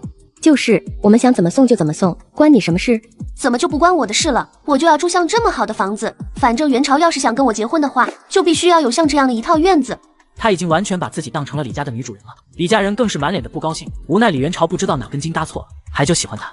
二高子之所以能住上这么好的房子，是因为他之前可是给我们部队立了大功的，要不是这样，也不会有工程兵来帮他建房子了。叔叔，你都是将军了，让工程兵来帮我们起房子，还不是你一句话的事？李元朝，这就是你找的对象，怎么能说出这样的话？李元朝也急了，他发现这赵月娥除了粘人和相貌外，那脑子真的就是不靠谱。这套房子是二哥重新建的，自己画的设计图纸，起这房子根本就不是简单的事。那我们也可以出钱买材料，让二高子再帮我们设计一套房子不就行了？是谁给你这么大的勇气去要求二高子替你做这做那的？你知道二高子现在有多忙吗？能有多忙？你看他居然还养花了，地也打扫得这么干净，证明他闲得很。赵月娥的话气得李家人一阵无语，李父李母纷纷走进正房参观，院子里只剩下了二高子李元朝三人。对了，元朝，之前你掉井里还摔伤了腿了，最近恢复的咋样了？落下点病根，没有完全恢复好，不过没事。要不是你当初救了我，我说不定就嘎了。城东有一位姓罗的中医，他很有可能会治好你的伤。哼，拉倒吧，人家西医医生都说元朝的伤很难恢复原状，中医居然能治。西医说不行，不代表我们中医不行。中医不行，那是大家都这么说的，不然怎么不见医院里有中医呢？我看就是徒有虚名。在下不才，也是略懂中医的皮毛的。很多时候，中医在判断病情和调理身体和陈年救济方面，也是有独到之处的。不信你试试。赵月娥就是坏脾气，也跟二高子杠上了。试试就试试，你想怎么试？元朝，介不介意我帮你对象把脉？李元朝点了点头。二高子让赵月娥伸出手来把脉，那赵月娥也是无知无畏，手一伸。你的脉象色迟，行细而行迟，往来不畅，脉势不均，所以你是月事不调，宫寒，以后可要多注意调养，不然可不容易怀宝宝。二高子说出这些话也是有私心的。刚才李家人对赵月娥的态度，二高子都看在眼里，他也不希望望李元朝就这么被一个脾气不好、素质不高、徒有外表的女人给毁了一辈子。二哥啊，看来中医是真的不行啊！怎么连你也这样说？你刚才说月娥月事不调，宫寒，不易怀孕，明显就是错了的。我哪里错了？脉象明明就是这样啊！李元朝却没注意到赵月娥那紧张的神情，只见赵月娥眼眸中充满了哀求和担心，很想开口让二高子不要说了，但又没法说出口。他很后悔自己为啥要跟二高子抬杠了。你可能不知道，月娥她都已经怀孕了，你还说月娥不容易怀宝宝，这不明显错了吗？中医确实有点不行啊！两个惊讶的声音同时响起，除了二高子的疑问声外，还有李安邦的惊呼出声。你个混小子，给你胆子来是吧？还没结婚就弄个娃出来，看我不打死你！爸别打了，我错了，我知道错了。屋子里李一桐和李母闻声而来，结果发现李安邦在那打李元朝，李母连忙上前阻止。呆，你干嘛打儿子啊？都是你惯的好儿子，以前出去打架差点命都没了，现在又搞大了人家姑娘的肚子。这下轮到李母和李一桐惊呼了。月娥，你怀孕了吗？李一桐也是一脸的担忧看向了赵月娥，未婚先孕可不是小事。赵月娥见这杀手锏都被说出来了，也是骑虎难下，不如趁机摊牌，让自己坐稳李家少奶奶的位置再说。连连点头。爸妈事到如今，我也不瞒你们，月娥确实是已经怀孕了。那你想怎么办？结婚，我要对她负责。败家子，我们辛辛苦苦帮你运作，准备再让你去外交学院读书，想让你去对港办的计划就要因为你结婚，全部就要泡汤了。不会吧？怎么不会？你一旦结了婚，那什么计划都得推迟，还影响到你的前途。二高子听到这个也是急了，这不就是破坏了自己的计划吗？既然事情都已经发生了，我还是觉得要对月娥负责。李安邦和李母那叫一个急，但也很是无可奈何。就在李家人发愁，赵月娥暗自得意的时候，二高子开口了。可是赵月娥并没有怀孕啊！这怎么可能？月娥明明告诉我她已经怀孕了的。所有人都盯向赵月娥的脸，只见赵月娥脸上神色变化不定，跨越阶级的机会很有可能因为二高子的一句话泡汤，自己长久以来付出的努力要白费了。你胡说！你凭什么说我没有怀孕？二高子，你确定赵月娥没有怀孕吗？我摸了她的脉象，根本就没有滑脉的症状，所以我判断她没有怀孕。什么是滑脉？这是孕妇的一种脉象，怀孕的时候脉象会跳动得很流利，有一种打算盘算珠的感觉，甚至有的像是按到圆润的珠子一般非常的滑，因此也叫滑脉。二高子的话让赵月娥的心理压力更大了。如果元朝不信的话，我可以再摸一次。不给，中医都是骗子，什么滑脉不滑脉的，哪有摸摸手就知道怀不怀孕的？摸一摸又不会有什么损失，怎么你心虚了？赵月娥可不敢再让人摸脉了，但现在所有人都怀疑她，而她确实也没有怀孕。元朝，难道你也不相信我吗？月娥，你就给我二哥摸一下脉吧。李元朝，居然连你也不肯相信我。李元朝此时却已经从赵月娥的神情和表现中猜到了结果，也从非他不娶为他负责的心态中清醒了过来。当一个男人知道自己被欺骗的时候，会是多么的愤怒和冷酷。赵月娥，我就说我那天只不过是喝了你给我带的水，醒来的时候就稀里糊涂的和你睡在了一块，我说我怎么什么感觉都没有，原来这一切都是你骗我的。好啊，你赵月娥，你居然给我儿子下药。赵月娥被李母揭穿了手段之后，脸色由红转白，急忙辩解。没有，我没有。你心虚的表情大家都看在眼里的，你为了骗婚，居然这么恶毒。这样吧，明天我们带你去医院检查一下，如果你是真的怀孕了，我们李家愿意承担责任，但是如果我们发现你是骗人的话，那你知道是什么后果吗？只不过是个有点小心机的花瓶赵月娥，此刻在巨大的压力下，情绪崩溃了，一个飞铲就跪在了地上，抱住了李元朝的大腿。元朝，我实在是太爱你了，我是真的想和你在一起才那样做的，我撒谎也是有苦衷的。撒开！我最讨厌的就是欺骗我感情的人。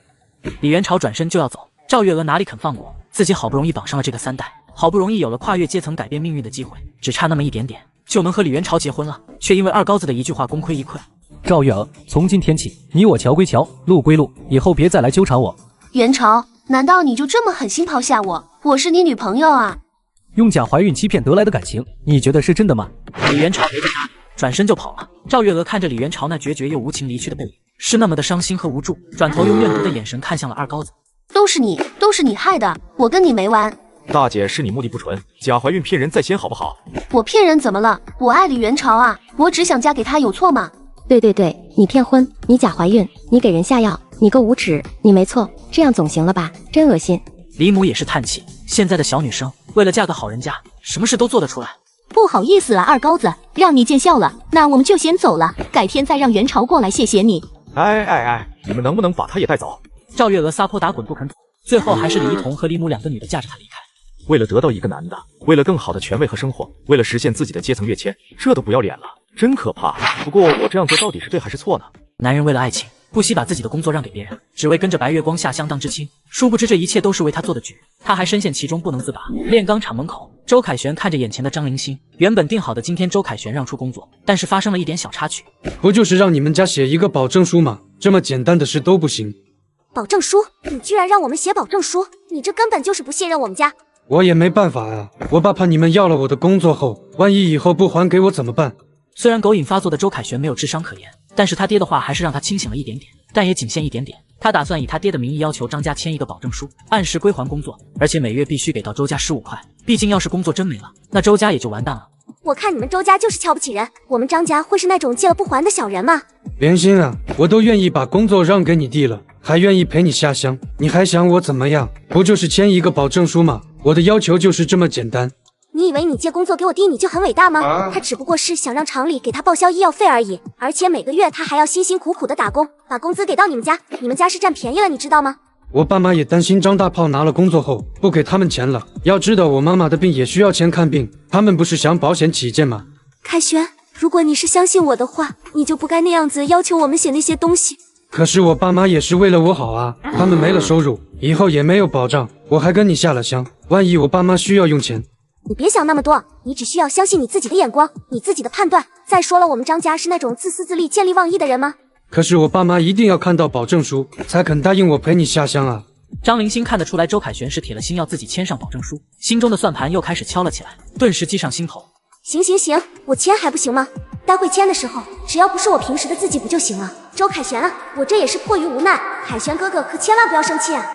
看到张灵星顺利签上了字，周凯旋的狗瘾再次发作，开始幻想下乡后的生活。好巧不巧的是，刚才发生的这一切，又被二高子看到了。糊涂啊，周凯旋啊，那张灵心这么痛快答应签字，肯定有诈，不是哥们不帮你。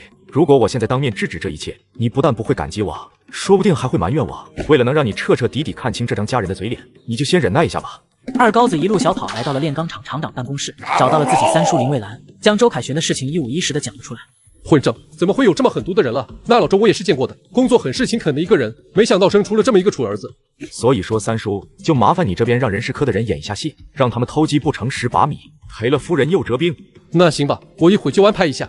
这边周凯旋回到了家，将已经把工作让给了张灵心的事情说了出来。对于周凯旋这种先斩后奏的行为，郝玄没把周父周母给气死了。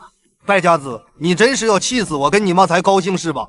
老爸，我知道你很急，但是你先别急，我让那张灵心签了保证书的，答应给咱们每月15块钱，按时归还工作，这样不就有备无患了吗？那张家就这么轻易的答应吗？当然了，你难道还不相信灵心他们家人的人品吗？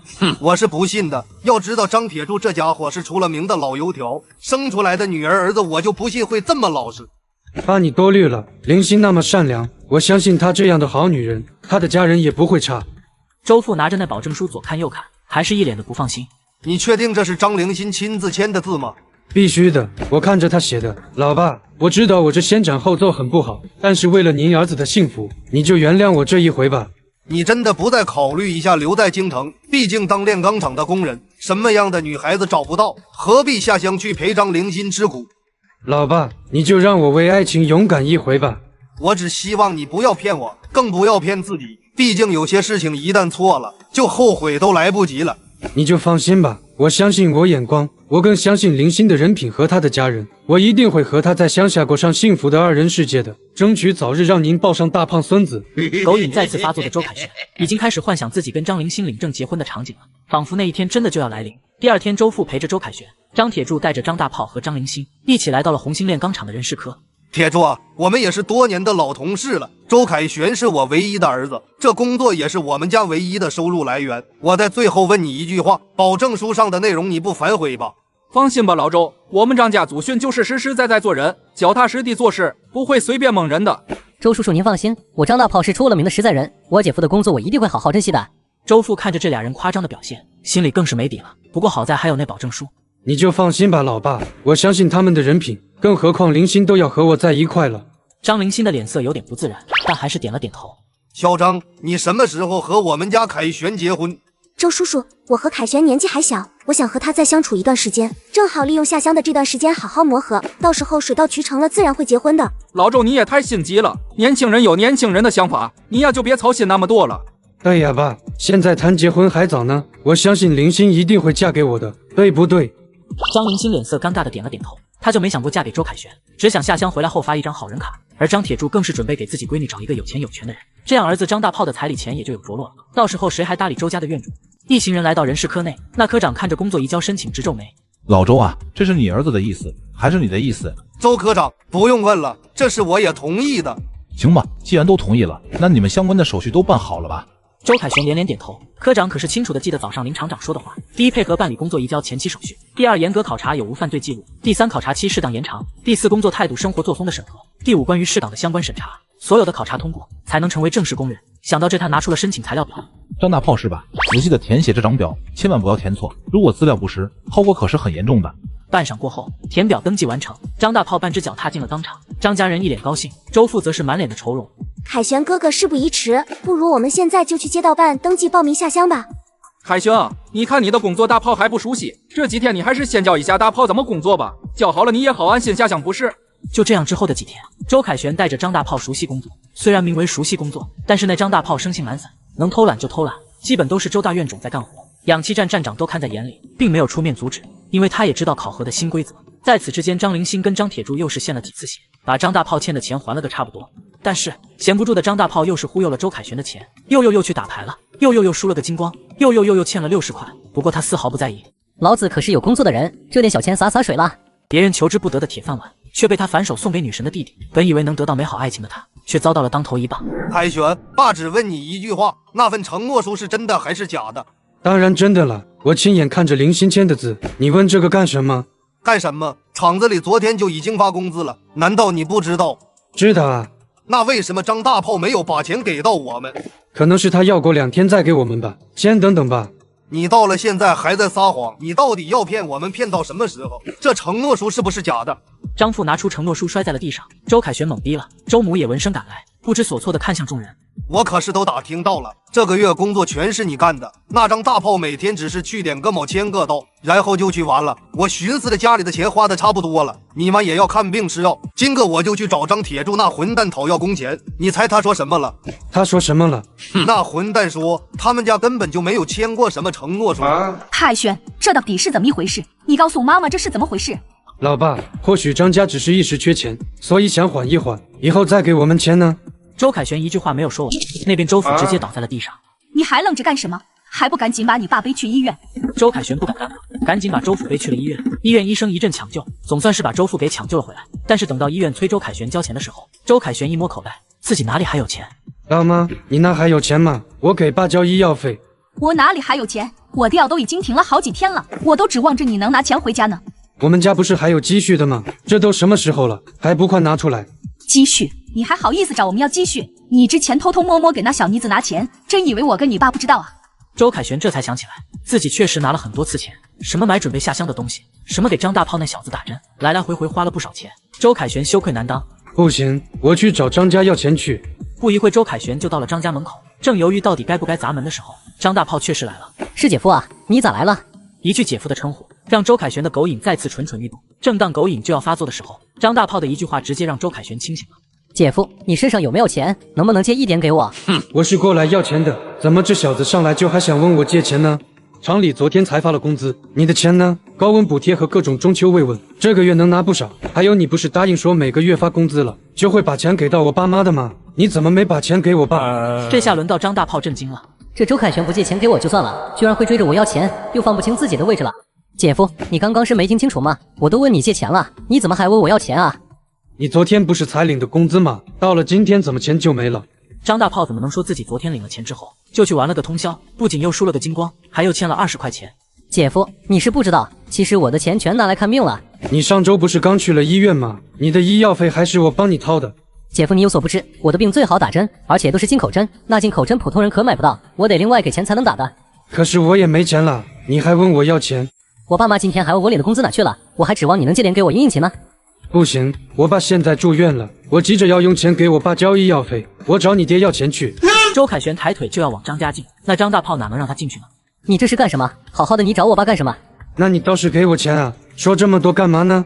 我这不是没钱吗？等下个月发工资的时候，我一定给，这总行了吧？下个月你就跟我姐下乡了，我还给个锤子钱。我爸就在医院等着缴费，你让我等你1个月，现在立刻马上给我拿钱。我都说了现在没钱了，另外你让我很生气，我一旦生气了，你爸的钱我给不给就是另外一回事了。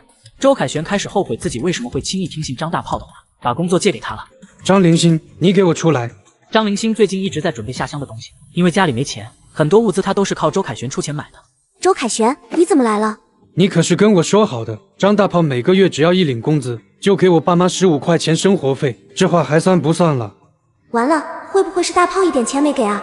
之前要到工作后，张凌星特意交代张大炮，下乡前的工资一定要给，以防止出现什么差错。可是他万万没想到，这不靠谱的张大炮根本就没放在心上，反手拿着工资上了台桌，第1个月就露了馅。我爸现在就在医院等着交医药费，我妈现在也等着用钱买药，但张大炮居然说没钱还问我要钱，这到底是什么意思？张大炮，这到底是怎么一回事？你给我说清楚。我这不是拿钱去看病了吗？那些药那么贵，我就把钱给花没了。胡说，昨天才领的工资，怎么可能1天时间就花没了？他分明就是耍赖，想不给我钱。正当双方剑拔弩张的时候，那张铁柱以及他媳妇出来了。周家小子，你什么意思？要钱要到我们家来了，给你钱是情分，不给你钱是本分。再说了，我们家辛辛苦苦赚的钱，凭什么要给你？周凯旋只感觉晴天霹雳劈在了自己的脑门上，老爸的话应验了，张家真的开始耍赖了。那张铁柱果然是个无赖。我爸说的没错，工作是我的，工资也是我的，我自己的工资，我想怎么花就怎么花，轮不到你指手画脚的，更不会白白给你钱。张凌星，你听到了没有？你爸和你弟都不给我钱，这就是你所谓的一定会遵守承诺。什么承诺不承诺的？我们什么时候给过你承诺了？我怎么不知道？你们说过，张大炮只是借我的工作看病报销而已，每个月给我们15块钱的啊。喝多了8年，说说你也信？这么大人了，真是天真。周凯旋只感觉自己的一腔热血都喂了狗，居然得到这样的回应。你这混蛋，怎么能言而无信？谁言而无信了？你有证据就拿出来，没证据就别在这乱放狗屁。放肆！周家小子能耐了是吧？怎么说话呢？张凌星，你到底是不是在骗我？你到底要骗我骗到什么时候？你说话啊！此时周边的邻居纷纷围了过来，张凌星更是害怕事情越闹越大。周凯旋，你可别乱说，我什么时候骗你了？我有答应过你什么事情吗？你骗我说你们家会遵守承诺给我们家钱的，你骗我跟你下乡，还让我把我们家唯一的工作借给了你弟。你个混蛋，胡说八道些什么？工作是你自己自愿送的，关我们什么事？工作是你自己要送给我的，也是你死缠烂打要跟我姐下乡的，你居然还要我们给你钱，你说这话不丧良心吗？我说的是借给你工作，不是送，而且这一切都是基于你姐要嫁给我的前提下，我才和你姐下乡的。你们现在还想不认账？周围的邻居纷纷反应了过来，对着张家指指点点。原来周家小子把工作让给张大炮了，真是糊涂啊！可不是嘛，那张大炮要了人家的工作，答应说每个月给人家15块钱，结果到头来不给了，这真不是个东西。看着左邻右舍围观的人越来越多，张凌星忍不住了，这事要是传出去，自己还怎么嫁人？我可从来没有答应过要和你处对象，更没有答应过要嫁给你。是你骗我爸说你会嫁给我，我爸才会同意把工作借给你弟的，我才会答应说陪你一起下乡培养感情的。是你骗我说你们会按时给我们家15块钱，我才会把工作借给你弟的。周凯旋，你还要不要脸？你不断纠缠我女儿就算了，现在居然还想讹我们家的钱。周凯旋，我真是看错你了，居然无中生有，坏我的名声。幸好我没答应做你对象。你们这家无赖，我要去厂里告你们去，我要把我的工作要回来。男人本以为让出工作就能收获爱情，不成想得到的只有冷眼相待。沸洋洋转世的他最后关头终于清醒。那张家人一听周凯旋竟然要闹到工厂想要回工作，这还得了？毕竟自己家可是1分钱都没花，就把人家的工作给白嫖了，闹到单位去也不好收场。凯旋贤侄，千万不要冲动，有事好好说，慢慢说。刚才是我冲动了。一旁的张大炮直接就傻了，工作要是没了，自己欠的那些钱还不上不说，让他爹知道了，估计自己以后只能睡大街了。周哥，不，凯旋哥，有话好好说，一切好商量。以前就叫我姐夫，现在就叫我周哥，你这人我信不过。周凯旋见张铁柱和张大炮这边因为自己说要回工作就怂了，也知道工作就是他们家的软肋，准备好好的拿捏一下。反正他现在已经彻底看清了张家人。凯旋啊，你放心，我一定会好好劝林信的。我们跟他好好说和你处对象的事情，这样你先回去，指不定他听劝，会回心转意接受你了呢。有什么好说的？你们家拿了我的工作，不仅答应的钱1分钱没给，还让我倒贴了你们家一大笔钱，现在又过河拆桥，我再也不信你们了。大炮，还愣着干嘛？赶紧把钱给你凯旋哥。完了，这要是让我爹知道我又因为打牌欠了钱，估计我都见不到明天的太阳。凯旋哥，我知道你很急，但你先别急，我现在是真的没钱给你。大家好好听听，张大炮他说的是人话吗？厂里昨天才发了工资，我帮张大炮干了1个月的活，连工资带补贴，他一下就领了36块钱，到了现在他就说没钱了，你们说说，这可能吗？不可能，绝对不可能。是不是去看攒劲的节目去了？一下都给花完了。张铁柱上去就是一巴掌拍在张大炮的脑袋上。还愣着干啥？赶紧给你凯旋哥掏钱啊！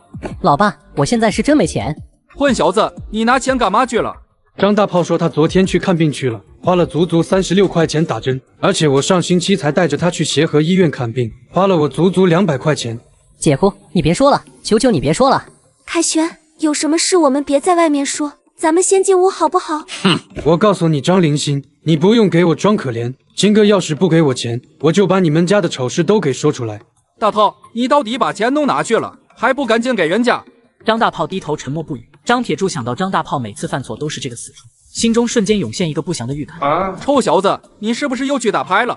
张大炮麻木的点了点头。张铁柱抬手就是一个嘴巴，给张大炮打了一个趔趄。灵信，你先劝劝凯旋。说完就拽着张大炮进了院子，紧接着里面就传出来了杀猪般的惨叫，惨叫声连连。凯旋哥哥，你别生气了，我不是故意的，刚才我爸妈都在，我是不好意思才那样说的。我怎么可能不生气？我爸妈还在医院等着我回去呢。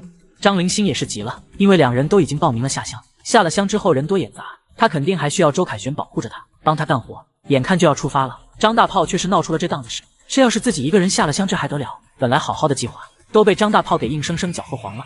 凯旋哥哥，你是不是生气了？如果你生气的话，你不如打我吧。如果你打我几下能心情变好的话，你就打我吧。跪着别动，我之前怎么跟你说的？你又去打牌，眼看你欠的钱就要还上了，你又捅娄子。老爸，你先别打了，现在不是说我打不打牌的事情，现在最重要的是保住我的工作啊。是啊，当家的，现在儿子的工作都快没了，你先想办法保住工作再说其他的吧。我能有什么办法？你姐姐怎么跟你说的？下乡前的工资必须给到周凯旋，你可倒好，直接就不给了，真是一颗老鼠屎坏了一锅汤。我也没想到啊，明明周凯旋平时就像一条狗一样。你没听他说吗？老周现在病躺在医院，他妈也好几天没吃药了，换成谁这样不着急？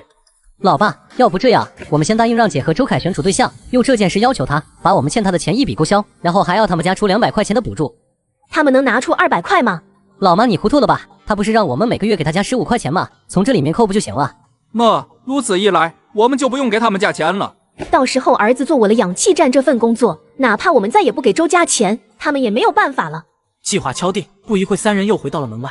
凯旋啊，其实要回工作大可不必，你不就是想和我们家灵信处对象吗？只要你答应我们几个条件，那你和灵信处对象的事情我们就答应了。周凯旋此刻早已彻底醒悟，此刻他只想静静地看着张家还能闹出什么幺蛾子。那你说说都是什么条件吧？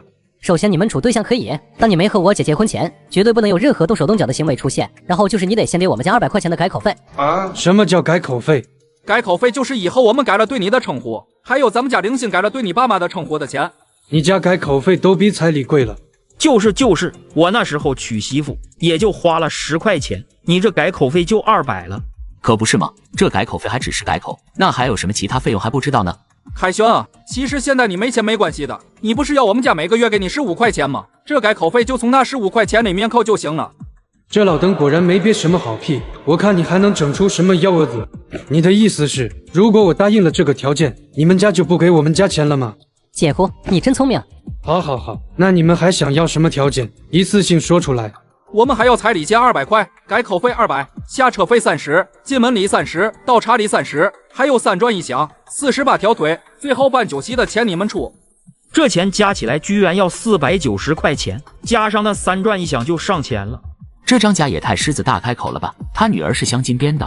姐夫，你要是实在拿不出来，你完全可以用那每月的15块钱来顶账的。再说了，我不是还欠你钱了吗？也可以顶账啊。我就知道这一家子就没有一个好人，果然是1分钱都不想给我们家。你想永远占了我这份工作，对不对？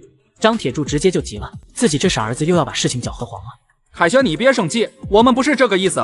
姐夫，你先别急，还有的商量。实在不行，你可以到我们家当上门女婿啊。周凯旋直接就怒了，一个勾帮子飞踢，直接给周凯旋踢没影了。我就知道你们没憋什么好屁，你们给我等着，我明天就去厂里闹去，我要让你们全厂的人都知道你们的丑事，我要让你们后悔，我要拿回属于我自己的工作。做坏事的代价能有多大？上一秒的他还在为抢了别人的工作而沾沾自喜，下一秒却因为一个人的出现让他心惊肉跳。钢铁厂办公室内乱成了一团。周凯旋，当初转让工作的时候是你心甘情愿给我的，现在你想拿回去，没门。张大炮，你骗我工作骗我钱，今天无论如何我都要把我的工作要回去。周凯旋，你不要脸，明明是你死皮赖脸要把工作送给我的，现在被我姐甩了就想着把工作要回去，你还是人吗？张大炮的这些话给周父气得直发抖，脸色惨白。张铁柱，你个混蛋，就是这样教儿子的吗？颠倒黑白，不辨是非，纯就是一个大骗子，还写一个假的承诺书，你们就是一个大骗子。我告你诽谤啊，老周！我骗你什么了我？一切都是你儿子心甘情愿的，没人拿枪逼着他把工作给我。什么给？我说的是借，是要你还的。那你有什么证据证明你的工作是借的？你拿来啊！周凯旋一脸苦涩，他万万没想到张凌心竟然作假，在签那份承诺书的时候签的根本不是他的字迹，悔不当初，就不该相信张凌心这个绿茶。一旁的周府气得直掉眼泪。苍天啊，大地啊，你们睁开眼看看吧，张家人这是要把我们家给逼死啊！你让我怎么活啊？钢铁厂外边就是火。周凯旋直接就炸了，直接就跟张大炮扭打在一起，打得张大炮惨叫声连连，最后才勉强被众人分开。人们也从周父和周凯旋的哭诉中得知了事情的大概经过，也是议论纷纷。我就说张家的姑娘不能要，我可是听说了，他跟好几个男的谈对象，也不知道周家小子是第几个。干嘛呢？谁让你们在办公室闹事了？只见一个长得胖乎乎的男人走了进来，周凯旋一眼认出这是前副厂长。这到底是怎么一回事？周凯旋连忙将事情一五一十的说了出来。事情的经过我都已经知道了，这是确实是顾家的不对。前厂长，你可一定要替我们做主啊！就在众人以为前副厂长就要仗义直言为周家做主的时候，却发生了戏剧性的一幕。但凡什么事情都讲究个证据，你们说周凯旋只是暂时将工作解除，还有张家答应每个月给你们15块钱，有谁能作证，或者说有什么书面证明？你说真的，你真让你家凌心嫁给我家大虎？那还有假吗？前厂长？原来就在昨天晚上，张铁柱就已经找到了前副厂长，以自己闺女张凌心嫁给副厂长那傻儿子大虎为牺牲，来换取前副厂长的支持，把这件事情给压下去。前厂长，那是我儿子不懂事，被张凌心那小妖精给骗了，弄了个假的协议书，让我儿子拿来骗我们两夫妇啊！前副厂长听着周父的一番解释，也是心惊胆战。这不仅骗钱，还骗工作，骗下乡，这是要把周家往绝路上逼啊！这张凌心居然心思这么深，自己儿子真的能治得了他吗？这件事自己恐怕也兜不住啊！那你们的诉求是什么？我们的要求很简单，让张大炮把工作跟钱还给我儿子，从此两家形同陌路，老死不相往来。这工作是你们亲自签字转给我的，这可是有正规手续的似的，你一句话就想拿回去，开玩笑呢？你们看着我张大炮老实，就想欺负我是吧？对呀，老周，这转让工作的事情是你们亲自签字画押答应的事情，有着正式手续的，不能说你想要就能要回去的吧？工厂的手续也不是儿戏啊。厂长，难道就没有别的办法了吗？小周啊，你们这不是为难我吗？厂里有厂里的规矩，成年人要为自己做出的事情负责呀，你说是不是？周凯旋崩溃了，因为自己当初的一个选择，全家人都跟着他遭罪。想到这，他大叫着又要冲上去，却被前副厂长拦着。小周，你要干什么？这里可是工厂。我要打这个混蛋，这个骗子。且慢，不要冲动。只见林厂长缓缓步入了办公室，那张大炮看到进来一个陌生人，并没有放在心上，反正有前副厂长撑腰。林厂长，您怎么来了？这件事我们已经快解决了。解决了吗？恐怕这件事没有这么简单吧。那周凯旋看到了林厂长，仿佛就是看到了救星，总算能有个人能主持公道了。他也明白能不能拿回工作，就看到今天了。林厂长，求求您给我做主吧！那张大炮不仅把我的工作骗走了，还骗走了我的钱。胡说，明明是他自己让给我的，那天还在人事科签了手续的，他是在胡搅蛮缠。确实是有这件事，手续也是正常合法双方同意的。那前副厂长还在试图为张大炮狡辩，却丝毫不知道事情的严重性。那好，既然你张大炮也知道签了交接手续，那你为什么要在手续上作假？我们已经调查出你犯过罪。没有，我张大炮行得端坐得正，根本就没有犯罪行为。好，这个时候了还跟我犟嘴，二高子你出来。收到。看着二高子走进办公室，张大炮明显的慌了，难不成今天真的要露馅了吗？我可以证明，这个张大炮前不久还试图伙同他人抢夺我的自行车，最后被送进了局子。这个事情周凯旋也可以证明，而且张灵心签保证书的时候，我也看到了。虽然他签的字是假的，但是他确实答应了周家的要求。是的，确实是有这件事。周凯旋多少有点脸红了，没想到二高子会不计前嫌的帮助自己。可是什么可是？你不仅在交接手续上作假，而且近期氧气站站长频繁向我反映，你多次工作时间旷工早退，影响恶劣，考核性规你是一项没有遵守，所以我正式下达通知，你未能通过正式工考核。张铁柱这下直接就傻了，还想试图狡辩一下。林厂长，事情不是你想的那样。还有你张铁柱，你身为钢铁厂的一员，为了达到目的不择手段，欺骗周家父子，纵容你儿子多次向周凯旋索要钱财，严重影响钢铁厂的风气，你也被开除了。收拾铺盖卷走人吧。还有你前副厂长。最后在二高子的帮助下，周凯旋的工作如偿所愿又回来了。而那张大炮不仅被钢铁厂扫地出门，就连他爹张铁柱也一并被钢铁厂开除。本应该跟周凯旋一起下乡的张灵心，只得自己一人前往大西北下乡插了队。就在张灵心走后的第二天，张大炮的数十个债主纷纷找上了门。此时的张家哪还有什么钱，无奈将房子抵押了出去，还了一部分欠款。张铁柱不得已再次卖血为儿子还债，却因为长期的重体力劳动加上营养不足，在一次献血过后直接就倒在了那简易窝棚内。而那张母也是伤心过度，当天就追随老周而去。那张大炮直接就傻了，如今张家的这一切可以说皆是因为他造成的。不久后他就疯了，从此人们就再也没见过他，听说是消失在了京城那滴水成冰的冬天里。而这一切远在大西北的张灵心却是一无所知。不过他竟然在乡下碰到了林荣，曾经产生过矛盾的两人不得已抱团取暖。他俩时不时在劳动的时候幻想什么时候可以回到京城，